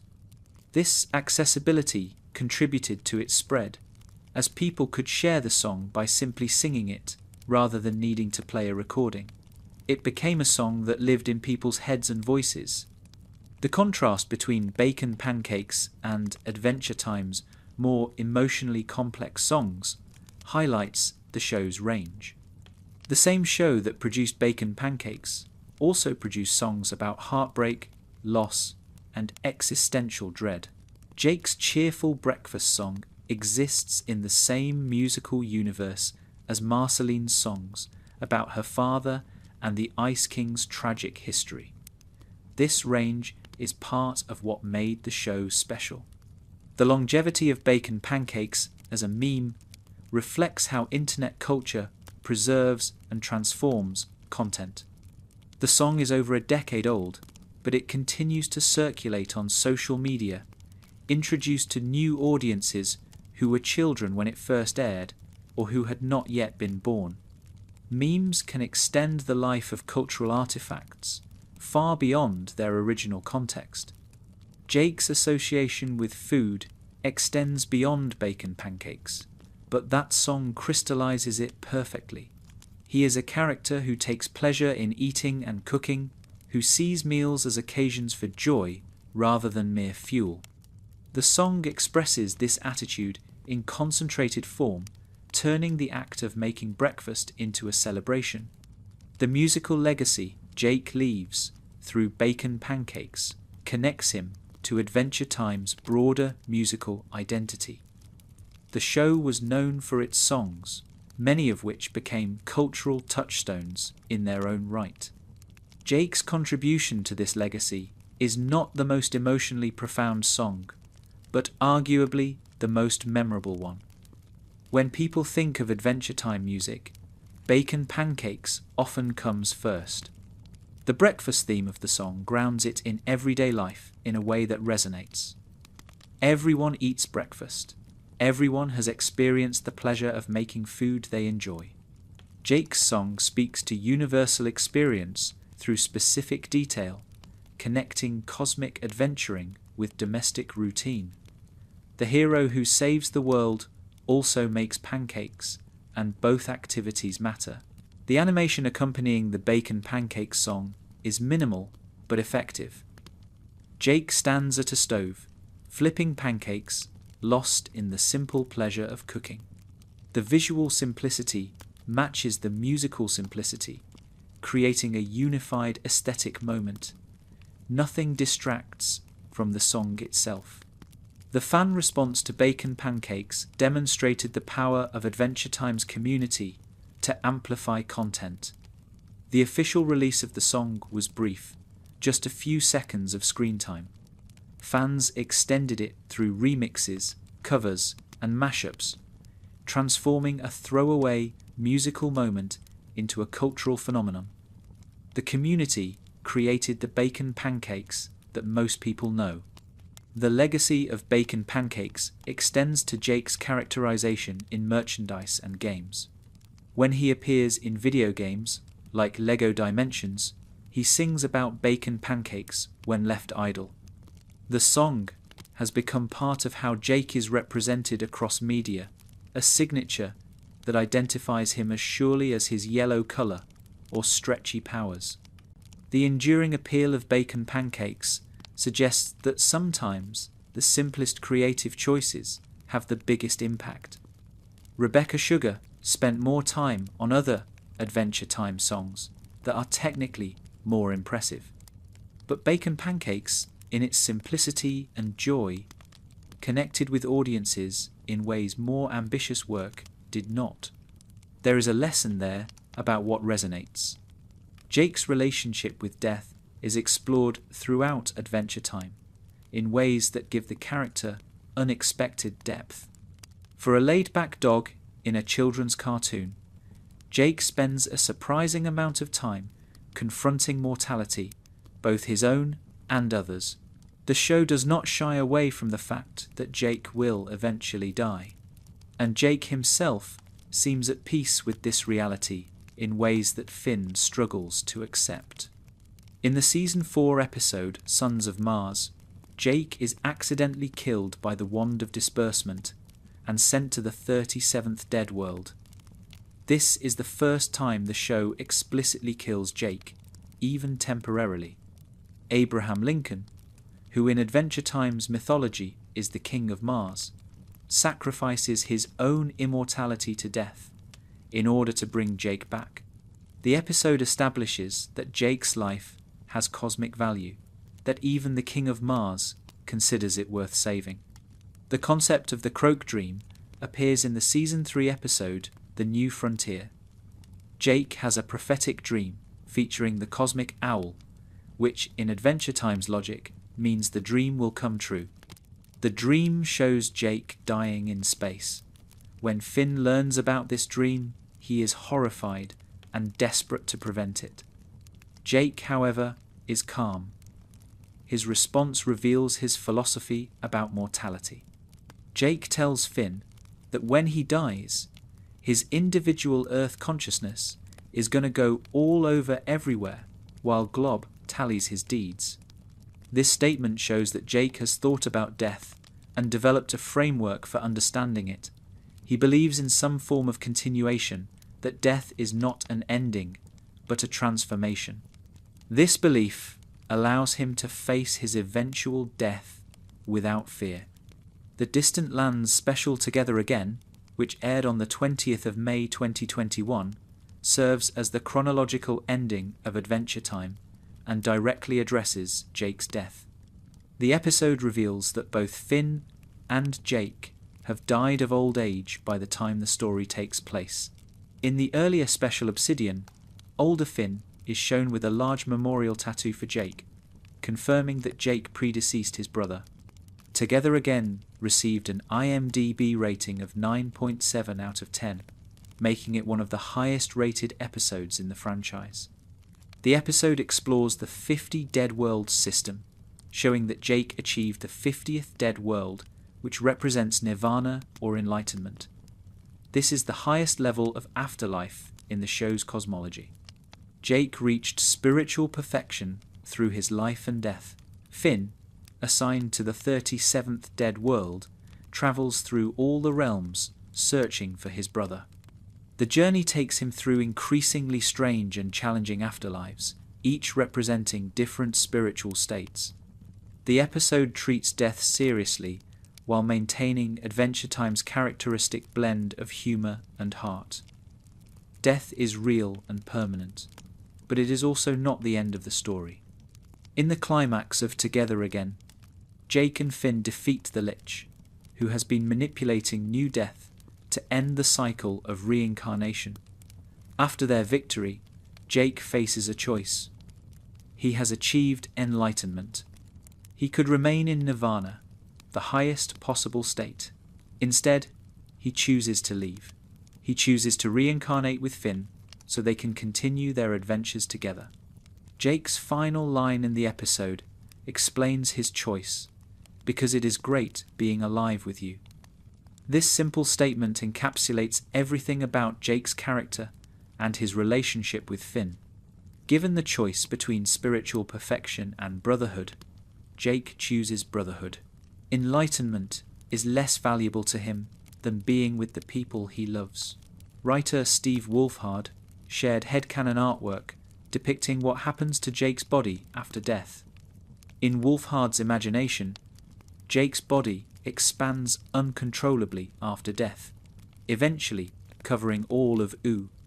This image is both funny and poignant, suggesting that even in death, Jake's presence continues to embrace the world he loved. The artwork is not official canon, but represents how the creators thought about Jake's legacy. The show's willingness to kill Jake, even temporarily, and to seriously explore what happens after death distinguishes Adventure Time from most children's programming. Death is usually avoided or treated as reversible in cartoons. Adventure Time acknowledges that death is real, that the characters we love will eventually die, and that this reality gives life its meaning and urgency. Jake's acceptance of death models a healthy relationship with mortality for viewers. He is not in denial about his eventual end. He is not paralyzed by fear of it. He simply accepts that death will come and focuses on living well in the meantime. This attitude is aspirational, representing how many people would like to feel about their own mortality, even if they struggle to achieve such equanimity. The Croak Dream concept, where dreams featuring the cosmic owl predict the future, adds stakes to Jake's relationship with death. He knows approximately how he will die. This foreknowledge could be terrifying, but Jake treats it as information rather than burden. He does not change his life to avoid the prophecy. He continues being himself, trusting that his death will have meaning when it comes. The Dead World system in Adventure Time's cosmology is elaborate and internally consistent. Different moral and spiritual achievements send souls to different levels. That Jake achieved the highest level, the 50th Dead World, confirms that his laid-back approach to life was actually a path to enlightenment. His philosophy was not laziness dressed up. It was genuine wisdom that led to spiritual perfection. Finn's journey through the Dead Worlds to find Jake in Together Again reverses their usual dynamic. Normally, Jake guides Finn through challenges. In death, Finn must find his own way to reach his brother. The reversal shows how much Finn has grown, while also demonstrating that their bond transcends even death. The emotional impact of Together Again comes from the show finally addressing what everyone knew was coming. Jake would die before Finn, because dogs have shorter lifespans than humans. The special lets the audience grieve this loss, while also providing comfort. Death separates them temporarily, but they choose to continue together. The ending is sad and hopeful simultaneously. Adam Muto, the showrunner, has said that showing how Finn and Jake resolve at the end of their lives was more important than showing exactly how they died. The how of death is less interesting than the what comes after. This creative choice keeps the focus on relationship and meaning rather than morbid details.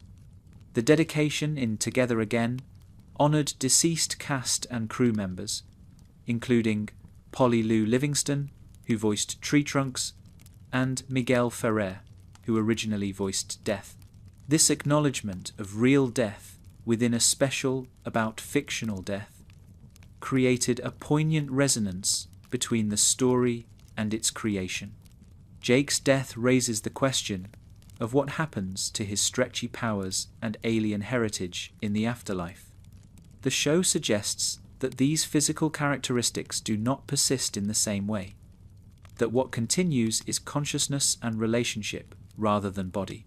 Jake in the Dead Worlds is still Jake, still has his personality and memories, but his form is different. The fan theory that Jake died from eating too much chocolate over his lifetime was mentioned by Adam Muto with affection. He refused to confirm or deny it, saying that giving a concrete answer would rob fans of their interpretation. This approach to canon leaves room for fans to engage creatively with the material. The reincarnation that Jake chooses at the end of Together Again means his story continues beyond the special.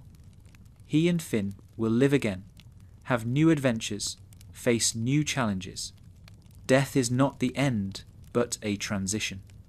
This hopeful note prevents the special from being purely sad while still honouring the weight of mortality. Jake's journey through the afterlife and back demonstrates that his commitment to Finn transcends everything else.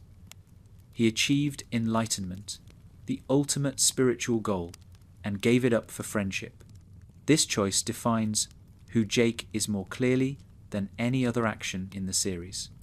Jake exists in a gender-swapped alternate universe as Cake the Cat, a character who became so popular that she received her own spin-off series.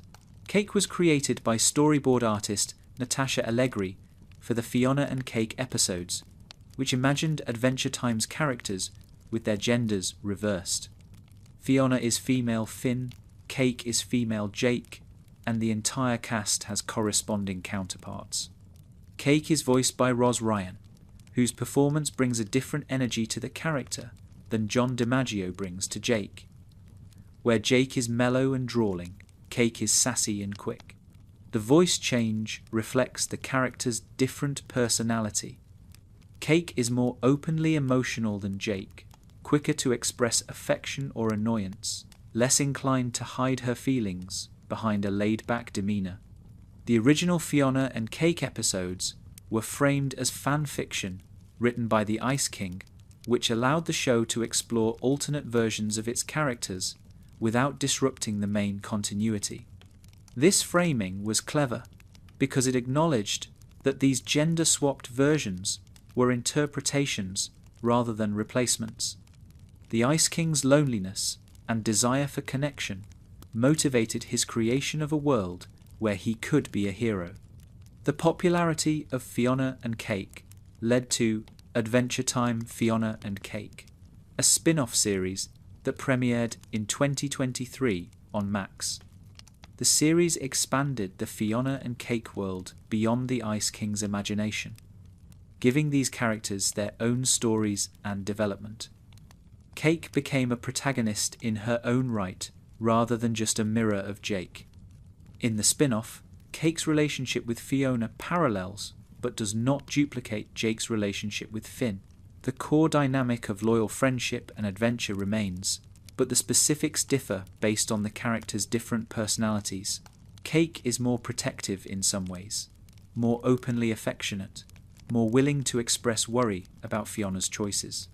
The existence of Cake raises questions about identity and gender that the show does not fully answer, but does acknowledge. Is Cake the same person as Jake in a different form? Are they fundamentally different people who happen to occupy similar narrative roles? The show leaves room for multiple interpretations, which is appropriate for such complex questions. Cake's stretching abilities work similarly to Jake's, which makes sense given that she is his counterpart. She can reshape her body, extend her limbs, and transform into various forms. The animators had to figure out how to make her feline body stretch in ways that felt natural while maintaining the visual language established by Jake's canine form. The decision to make Jake's counterpart a cat rather than another dog was deliberate. Cats and dogs are traditional opposites in cultural imagination, so gender swapping the character involved species swapping as well. This choice gave Cake her own visual identity while maintaining the pet animal category that Jake occupies. Natasha Allegri's original designs for Fiona and Cake were fan art that she created on her own time before being hired by Adventure Time. The designs were so popular online that Pendleton Ward invited her to develop an official episode. This path from fan creation to official content reflects how Adventure Time engaged with its community. The Fiona and Cake episodes within the main series were among the most popular, consistently drawing high viewership and generating significant fan response. The appetite for these characters demonstrated that audiences wanted to see Adventure Time's world from different perspectives, that the core appeal could survive significant changes to the surface details. Cake's existence as Jake's counterpart means that Jake's influence extends beyond his own storylines. Every Cake episode reflects back on Jake, showing what aspects of his character are essential and what aspects are contingent on his specific circumstances. Cake is a lens through which to understand Jake better. The success of Fiona and Cake as a spin-off validates the core appeal of the Finn and Jake dynamic. When you strip away the specifics of gender and species, what remains is the relationship between two friends who adventure together and support each other unconditionally. This relationship is the heart of Adventure Time, and Cake demonstrates that it can beat in different chests. The voice acting choices for Cake shaped the character's distinct identity. Roz Ryan brings theatrical energy to Cake that makes her feel larger than life. Her reactions are bigger, her emotions more openly expressed, her personality more flamboyant than Jake's understated cool. These differences make Cake her own character rather than a simple copy. The feline aspects of Cake's personality differentiate her from Jake's canine characteristics. Cake can be aloof in ways Jake rarely is. She has moments of cat-like independence and self-sufficiency that contrast with Jake's more openly needy attachment to his friends. These species-based personality traits add texture to the character. The Fiona and Cake spin-off explores the multiverse concept that became prominent in later Adventure Time seasons. Cake exists in one of many alternate realities, each with its own versions of the characters. This cosmological expansion allowed the franchise to tell new stories without contradicting the main series. Cake's stretching animations required the art team to develop new visual approaches. A cat's body moves differently than a dog's body, with different points of flexibility and different characteristic poses. The animators studied cat movement to make Cake's stretching feel authentically feline, even when she was doing impossible things. The relationship between Jake and Cake exists only in meta terms, since they occupy different universes. But thematically, they are connected, two expressions of the same narrative function. Fans who love Jake often love Cake for related reasons, recognizing in her the qualities that make Jake appealing, translated into a different register. The gender swapping in Fiona and Cake invited discussions about how gender affects characterization. Some traits transfer directly from Jake to Cake, others shift in interesting ways. The exercise of imagining a character as a different gender reveals assumptions about what aspects of personality are gendered and what aspects are universal. The commercial success of Fiona and Cake as a spin-off justified the investment Cartoon Network made in expanding the Adventure Time universe. The characters proved they could carry their own stories without the original cast, opening possibilities for further spin-offs and expansions. Cake's popularity among fans rivals Jake's own popularity, with some viewers preferring her to the original. This is not a failure of Jake's character, but a testament to how well the core concept translates. Both characters succeed because they embody the same appealing qualities of loyalty, humour, and genuine friendship.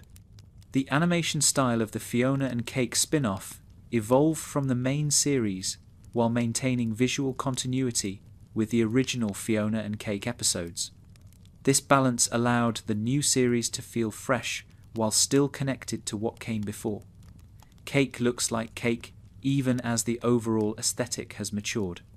The voice work Roz Ryan does for Cake brings theatrical training to the character.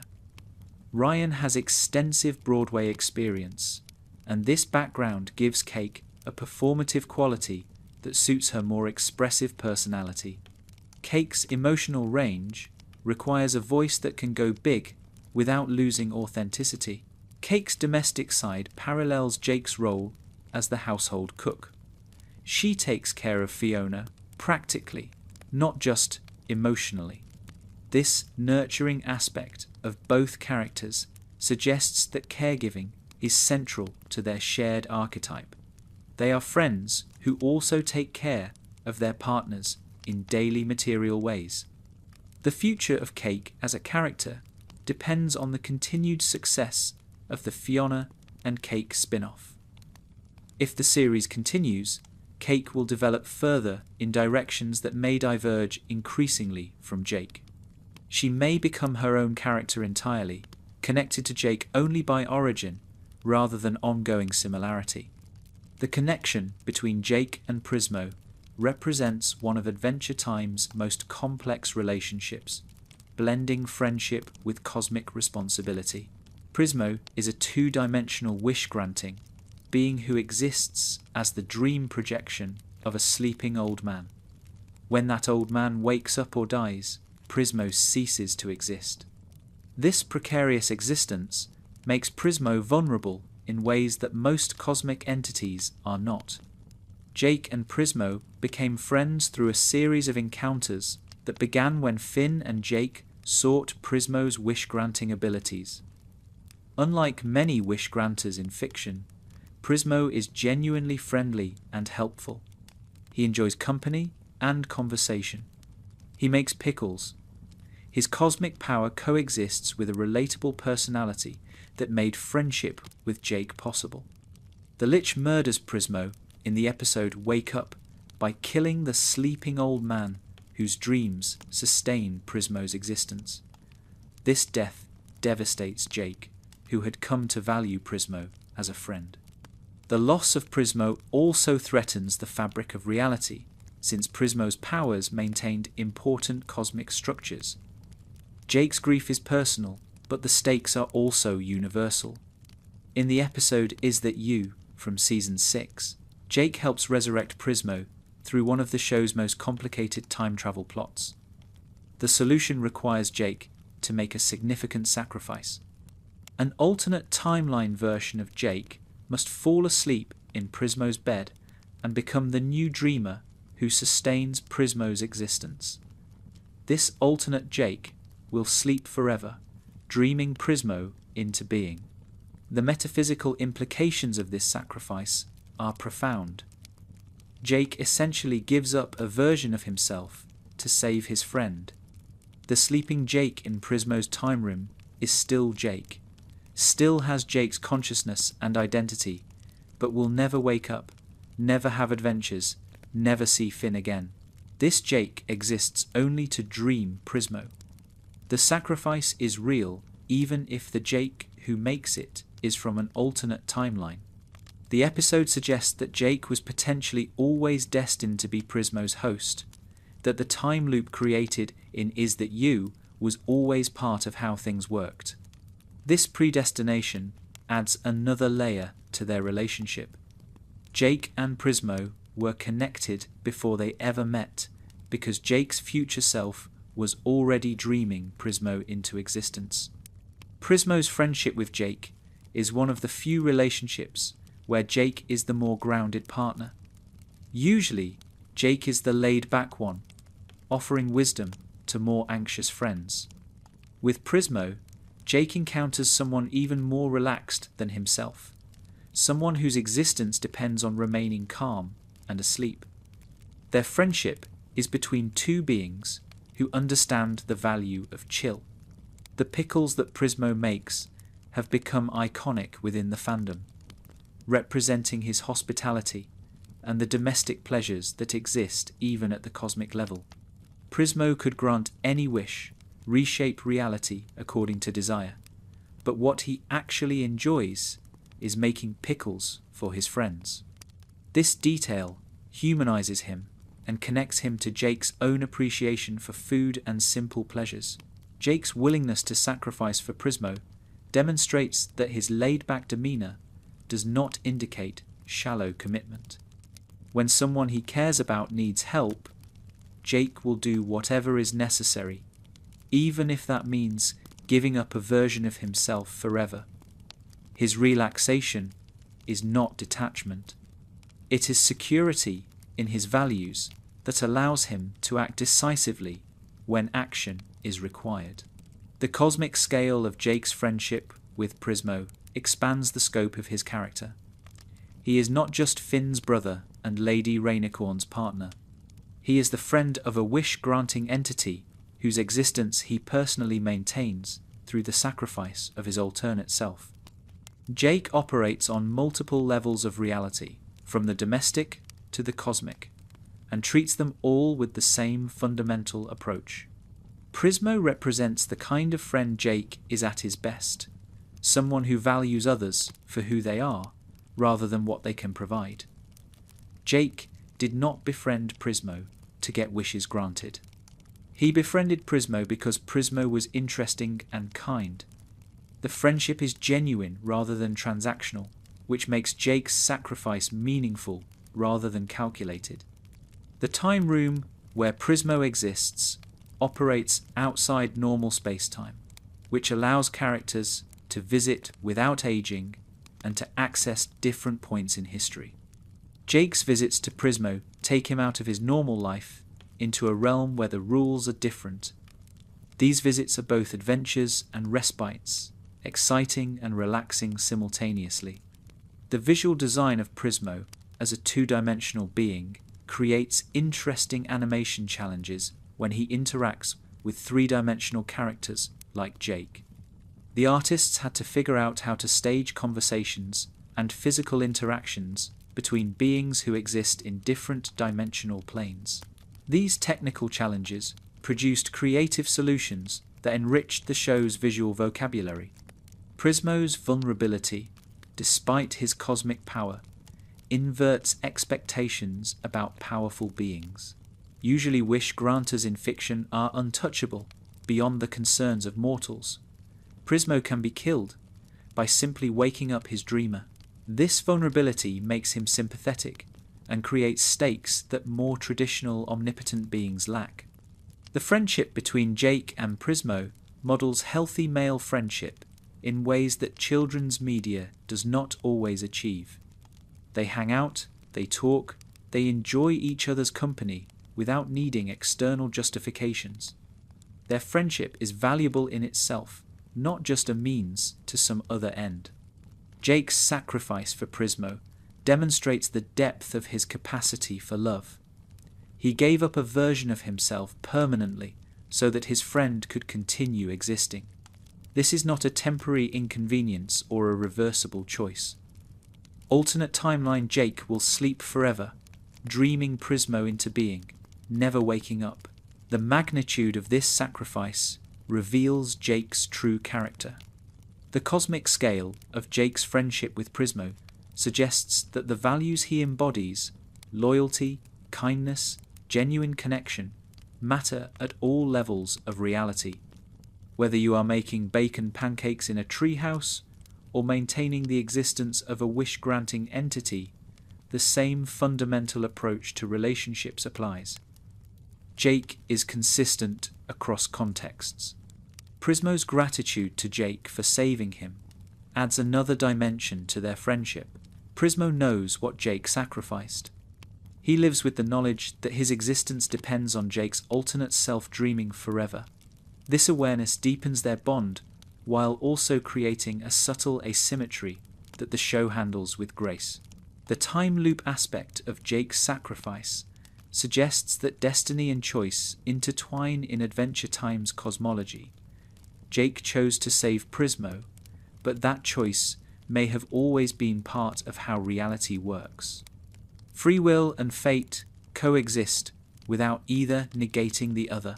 Jake's friendship with Prismo provides him with a confidant outside his normal social circle. With Prismo, Jake can discuss things he might not share with Finn or Lady Rainicorn. The friendship offers a different kind of intimacy, a connection based on conversation and mutual appreciation rather than shared daily life.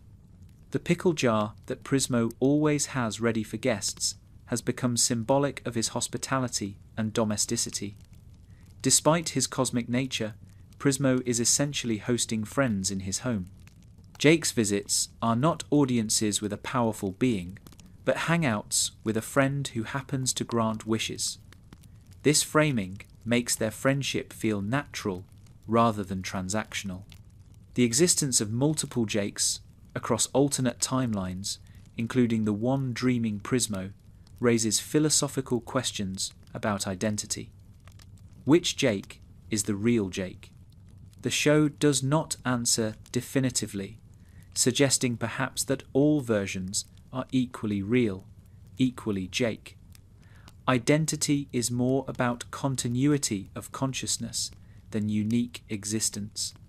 Jake's cosmic friendships, including Prismo and his connection to the dead worlds, expand his character beyond the domestic and adventuring roles he plays in most episodes. He operates on multiple scales of existence simultaneously, as comfortable with wish-granting entities as with making breakfast for Finn. Jake's influence on animation extends beyond Adventure Time itself into the broader landscape of television and internet culture. The show demonstrated that animated series could appeal to both children and adults without condescending to either audience. Jake, as the laid-back older brother figure, became a template for how to write supportive characters who are funny without being foolish, wise without being preachy. Rebecca Sugar, who worked as a storyboard artist on Adventure Time before creating Steven Universe, has spoken about how the show influenced her approach to character and emotion. Steven Universe carries forward many of Adventure Time's innovations, including the willingness to explore complex feelings and relationships in a format typically reserved for simpler stories. Jake's role in Adventure Time helped establish that animated characters could have depth. The voice acting style that John DiMaggio brought to Jake influenced how other shows approached their casts. The naturalistic delivery, the sense that Jake was a real person, having real conversations, rather than a cartoon character performing for an audience, became something other shows tried to achieve. DiMaggio proved that voice acting could be subtle even in broad comedy. The design philosophy behind Jake, the simple shapes that allow for maximum expressiveness, appeared in subsequent animated series that learned from Adventure Time's visual language. The rubber hose animation tradition that Jake embodies enjoyed a revival partly because Adventure Time showed it could work in contemporary contexts. Young animators who grew up watching Jake stretch and reshape took those lessons into their own work. Jake's relationship with Finn modelled brotherhood in ways that influenced how other shows depicted male friendship. The openness, the physical affection, the willingness to be vulnerable with each other. These elements appeared in characters who came after. The stigma around male emotional intimacy loosened partly because shows like Adventure Time normalized it through characters like Jake. The merchandise success of Adventure Time, with Jake as one of its most marketable characters, showed networks that animated series for older audiences could generate significant revenue. This commercial validation helped greenlight other ambitious animated projects that might have been rejected as too risky. Jake's face on t-shirts and plush toys funded the next generation of animation. The international reach of Adventure Time brought Jake to audiences around the world, dubbed into dozens of languages. In each country, local voice actors interpreted Jake for their cultures, creating variations on the character that resonated with local audiences. The core of Jake, his loyalty and humor and wisdom, translated across linguistic boundaries. Fan communities built around Adventure Time used Jake as a focal point for creative work. Fan art, fan fiction, cosplay, and analysis flourished online, with Jake appearing in countless interpretations. This fan engagement kept the show relevant during its run, and afterward building a cultural presence that outlasted the original broadcast schedule. The memes generated by Adventure Time, many featuring Jake, spread beyond fans of the show into general internet culture. People who had never watched an episode recognized Jake from Bacon Pancakes or from reaction images. This mimetic spread extended Jake's influence to audiences who might never engage with the show directly. Jake appeared in crossover events with other properties, including Brawlhalla and Multiversus, introducing him to gaming audiences who might not watch Cartoon Network. These appearances expanded his reach and demonstrated that the character could work in interactive contexts, not just passive viewing. Jake became a character players could embody. The critical recognition Adventure Time received, including Emmy and Peabody Awards, validated the artistic ambitions of the creators and encouraged other animators to aim high. Jake was part of a show that won prestigious awards while also being genuinely popular. This combination proved that quality and accessibility could coexist. The legacy Jake leaves in animation history is as part of a show that changed what was possible on television. Before Adventure Time, the idea of a children's cartoon seriously exploring death, trauma, and existential philosophy seemed impossible. After Adventure Time, such exploration became expected. Jake helped open doors that other characters walked through. The streaming era has extended Jake's availability to new audiences indefinitely. Unlike shows from earlier eras that disappeared when their broadcast runs ended, Adventure Time remains accessible on streaming platforms, findable by viewers who were not born when the show premiered.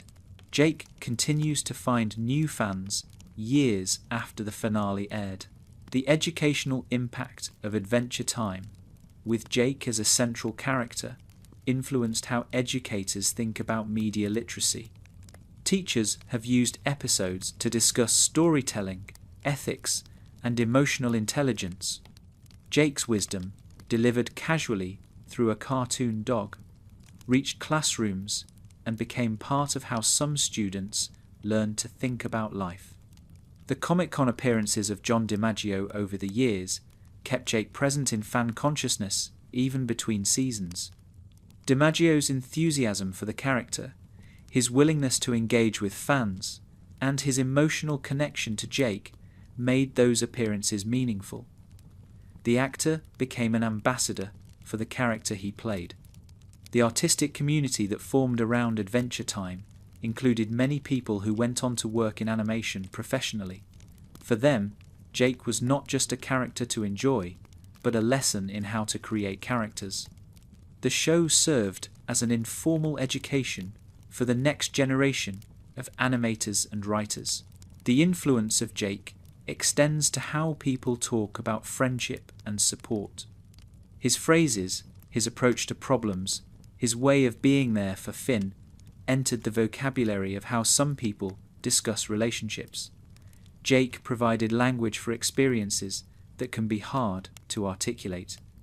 The permanence of Jake in cultural memory is not guaranteed, but the signs are promising. Over a decade after the show premiered, people still reference it, still share clips, still introduce it to friends who missed it the first time. Jake has achieved a kind of cultural staying power that most characters never reach. The YouTube presence of Adventure Time content, including compilations of Jake moments, keeps the character visible to new audiences discovering videos through recommendations.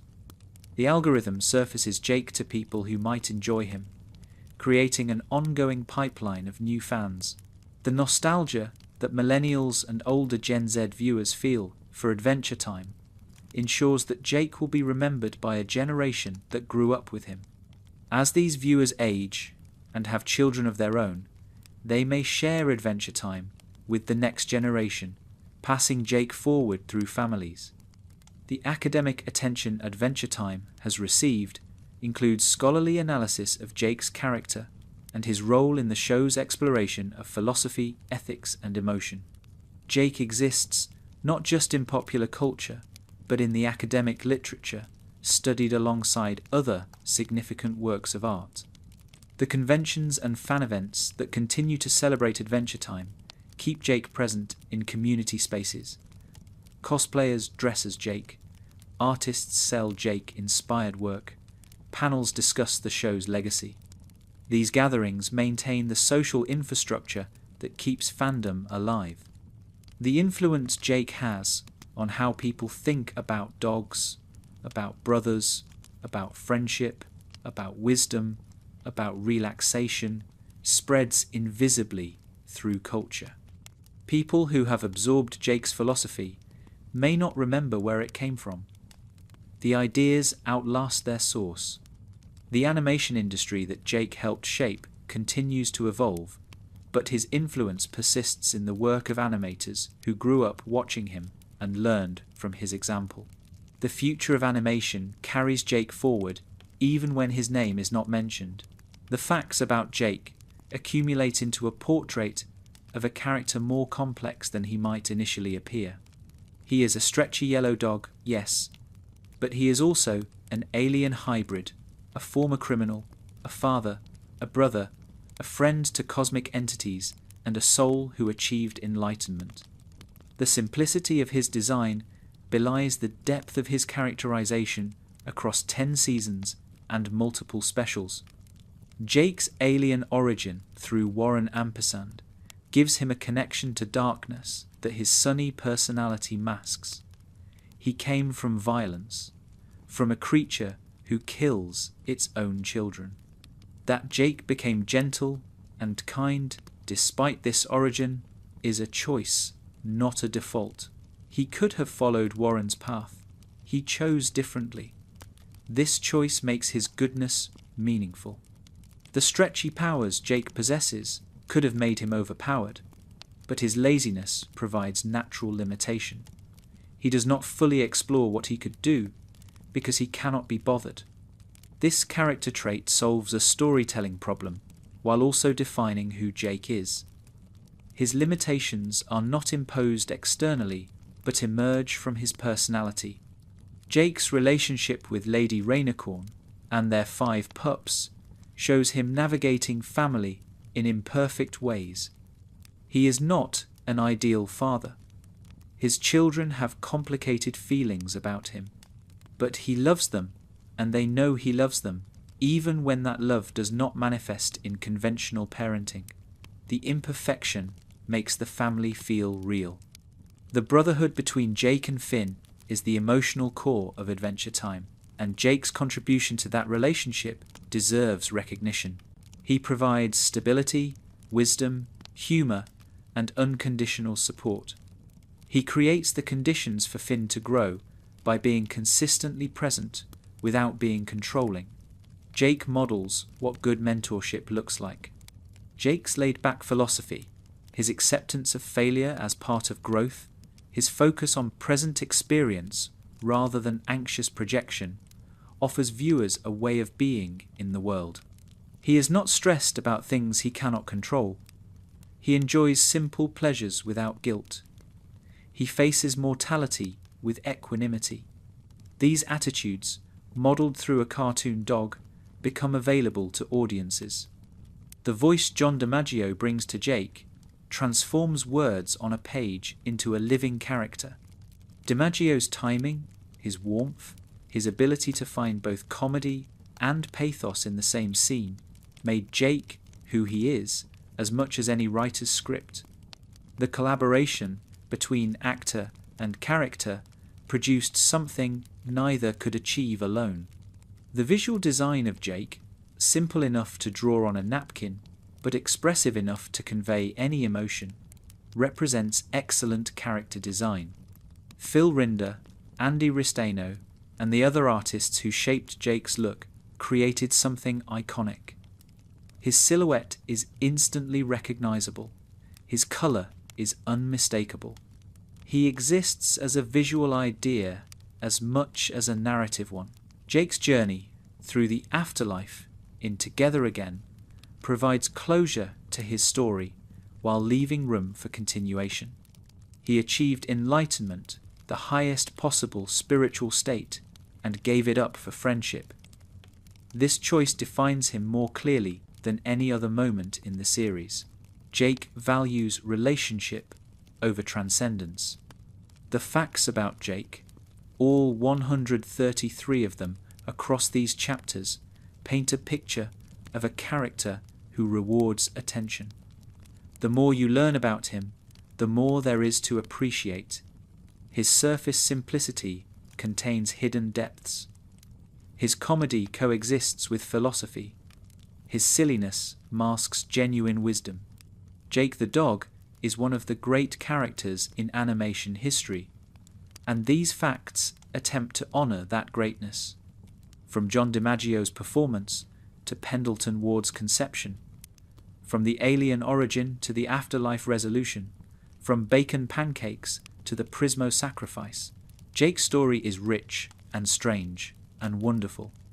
The contradictions in Jake make him feel like a real person rather than a constructed character. He is wise, but sometimes foolish. He is laid back, but fiercely protective. He is a good friend, but an imperfect father. He achieved enlightenment, but gave it up. These contradictions do not cancel each other out. They coexist, creating complexity. The emotional range Jake demonstrates across the series proves that simple character designs can support sophisticated storytelling. His stretchy yellow form can express grief, joy, fear, love, confusion, determination, and peace. The animators learned to push his simple features to extraordinary extremes while keeping him recognizably Jake. The quotes Jake delivers have entered the broader culture in ways the writers may not have anticipated. His philosophy spreads through repetition, through memes, through people sharing his words with friends. Jake's voice extends beyond the show into how some people actually think about their lives. The food Jake prepares represents care made tangible. He expresses love through cooking, through feeding the people he cares about. This domestic expression of affection grounds the cosmic adventures in everyday reality. Heroes still need to eat, and Jake makes sure Finn eats well. The music Jake creates, from Bacon Pancakes to his viola playing, adds artistic dimension to his character. He is not just a warrior or a friend, but an artist in his own small way. This creativity makes him more fully realized, more capable of surprising viewers with unexpected depths. The fears Jake carries, including his fear of vampires and whatever anxieties he keeps hidden beneath his laid-back exterior, prevent him from being too perfect. He has weaknesses, he struggles. His equanimity is achieved rather than given, which makes it meaningful rather than easy. The sacrifices Jake makes, including the version of himself dreaming Prismo into existence, demonstrate that his relaxation is not selfishness. When others need him, he acts. His laid-back nature does not prevent decisive action when action matters. He contains both peace and capability. The future Jake faces, reincarnating with Finn after choosing brotherhood over enlightenment, remains unwritten. Whatever adventures await them in their next lives belong to imagination rather than canon. The openness of their ending is a gift to fans who can continue the story in their minds. The completeness of Jake as a character, with a beginning, middle, and end to his story, sets him apart from characters in ongoing series who never reach resolution. We know how Jake's story concludes. We know what he values most. This knowledge enriches every earlier moment with retrospective significance. The gratitude fans feel toward the creators for bringing Jake to life extends to everyone who contributed. Writers, animators, voice actors, directors, producers, and countless others made Jake possible. He is a collaborative creation that none of them could have achieved alone. The simplicity of Jake's core appeal, a good friend who is there for you, translates across cultures and ages. Children appreciate his humor. Adults appreciate his wisdom. Everyone can appreciate his loyalty. This universal appeal is rare and valuable. The warmth Jake radiates through the screen reaches viewers who need it. For people going through difficult times, Jake's presence can be comforting in ways that real relationships sometimes are not. He does not judge, he does not demand, he simply exists, yellow and stretchy and kind. The way Jake handles problems, with acceptance of what cannot be changed and action on what can, offers a model for viewers struggling with their own challenges. His equanimity is aspirational without being preachy. He shows rather than tells how to approach difficulty. The joy Jake takes in simple things, in food and music and friendship, reminds viewers that happiness does not require extraordinary circumstances. Bacon pancakes are ordinary. Playing viola is ordinary. Being with people you love is ordinary. Jake finds profound satisfaction in ordinary life. The night settles now, and with it the recounting of facts about Jake comes to a close. 133 pieces of information about a yellow, stretchy dog gathered and shared for your rest. Perhaps some facts surprised you. Perhaps others confirmed what you already knew. Perhaps the accumulation of detail created a fuller picture of a character you love. Jake exists in the land of Oo, a world that makes little logical sense but perfect emotional sense. He lives in a treehouse with his brother Finn and their companion Bimo. He visits his girlfriend, Lady Rainicorn, and their rapidly aged children. He adventures through dungeons and across kingdoms, fighting monsters and helping those in need. He makes bacon pancakes when the mood strikes. The voice you may be hearing these facts through is not John DiMaggio, but somewhere in your memory his voice lives. The particular cadence of Jake's speech, the way he draws out words when he is being philosophical, the sharpness, when he is surprised. All of it persists in the minds of those who watched the show. Jake's voice is part of how he exists. The animation that brought Jake to life was drawn by human hands, first on paper and then digitized, colored, and composited. Thousands of drawings make up Jake's movements across 283 episodes. Each drawing was someone's work, someone's contribution to bringing this character into the world. Jake exists because people made him. The writers who scripted Jake's dialogue, the storyboard artists who staged his scenes, the directors who guided the overall vision, all of them shaped who Jake became. Pendleton Ward created him, but Jake grew through collaboration. He belongs to everyone who worked on Adventure Time and to everyone who watched it. The facts shared in these chapters come from interviews, from episode viewings, from wiki pages maintained by dedicated fans, from critical analysis, and from the accumulated knowledge of a community that cares about Adventure Time. Jake matters to people, and that mattering generates knowledge, preserves history, and builds understanding. Sleep approaches now, and Jake can accompany you there. Imagine him stretched into a blanket, his body as warm as his personality. Imagine his voice telling you that whatever is worrying, you can wait until morning, that sucking at sleeping is the first step to being sorta good at sleeping. Imagine his philosophy of acceptance extending to the difficulty of falling asleep. The Landezvous is always there when you need it, accessible through episodes that exist on streaming services and in collections. Jake waits in those episodes, ready to have adventures, ready to offer advice, ready to make breakfast. He does not age as you age. He remains as he was when the show captured him, preserved in animation forever. The friends Jake has made over the years include everyone who watched him and felt kinship. He is a friend to millions of people around the world, most of whom he will never know exist. This parasocial friendship is real in its own way. The comfort Jake provides is genuine, even though he is fictional.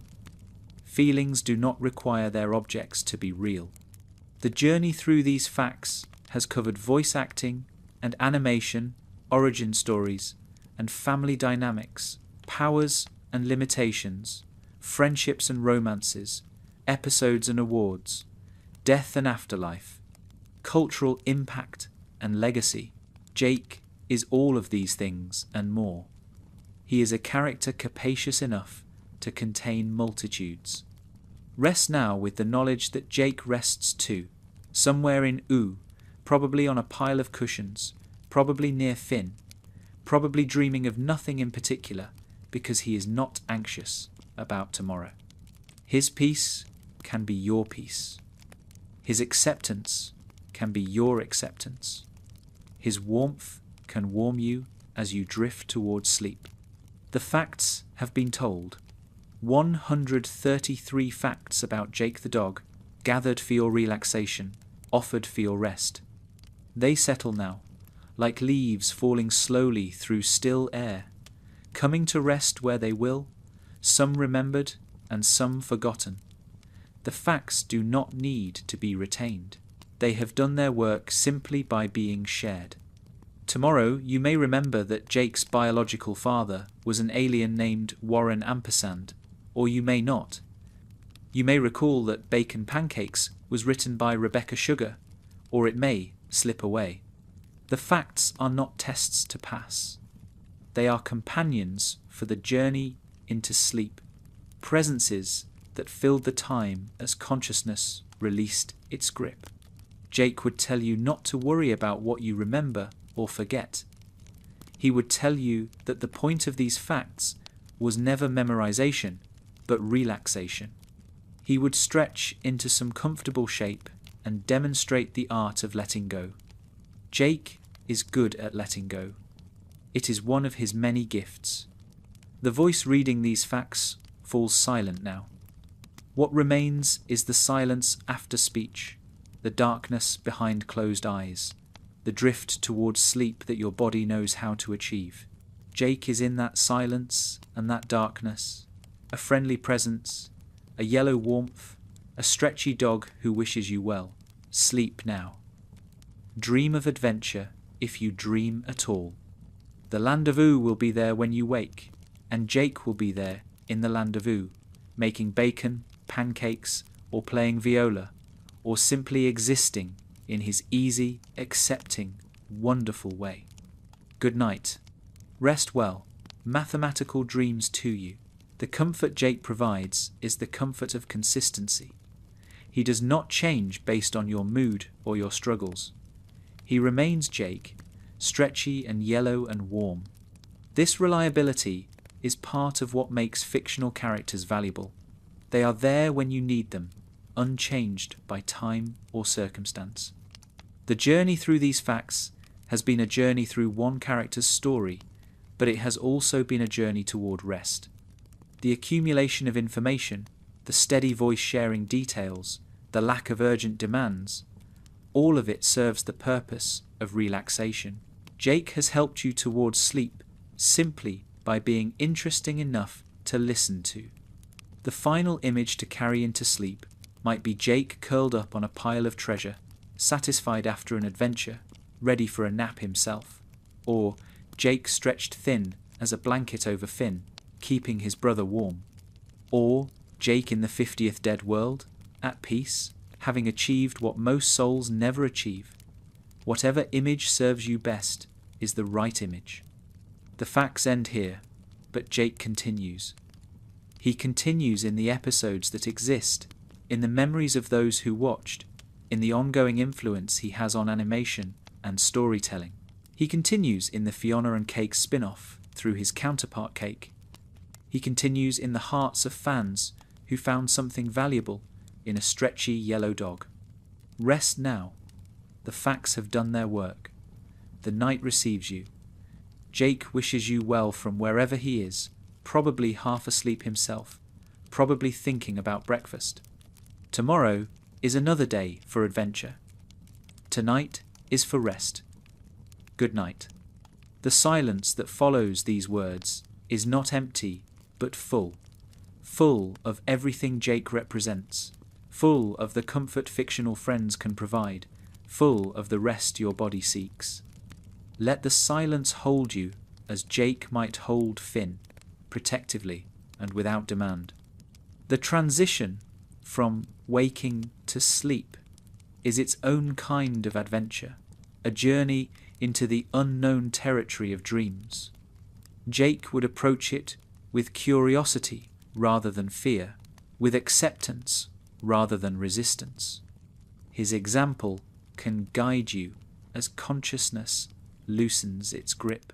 The last thought before sleep might be of Jake, or it might be of nothing at all. Either is fine. The facts have been shared. The character has been honoured. What remains is rest, earned through listening, available now for the taking. Sleep well, friend of Jake. Sleep well. The morning will come, as it always does, bringing new opportunities and challenges. But that is for later. Now is for sleep, for rest, for the peaceful darkness that restores. Jake understands the value of rest. He is a champion napper. Follow his example into dreams.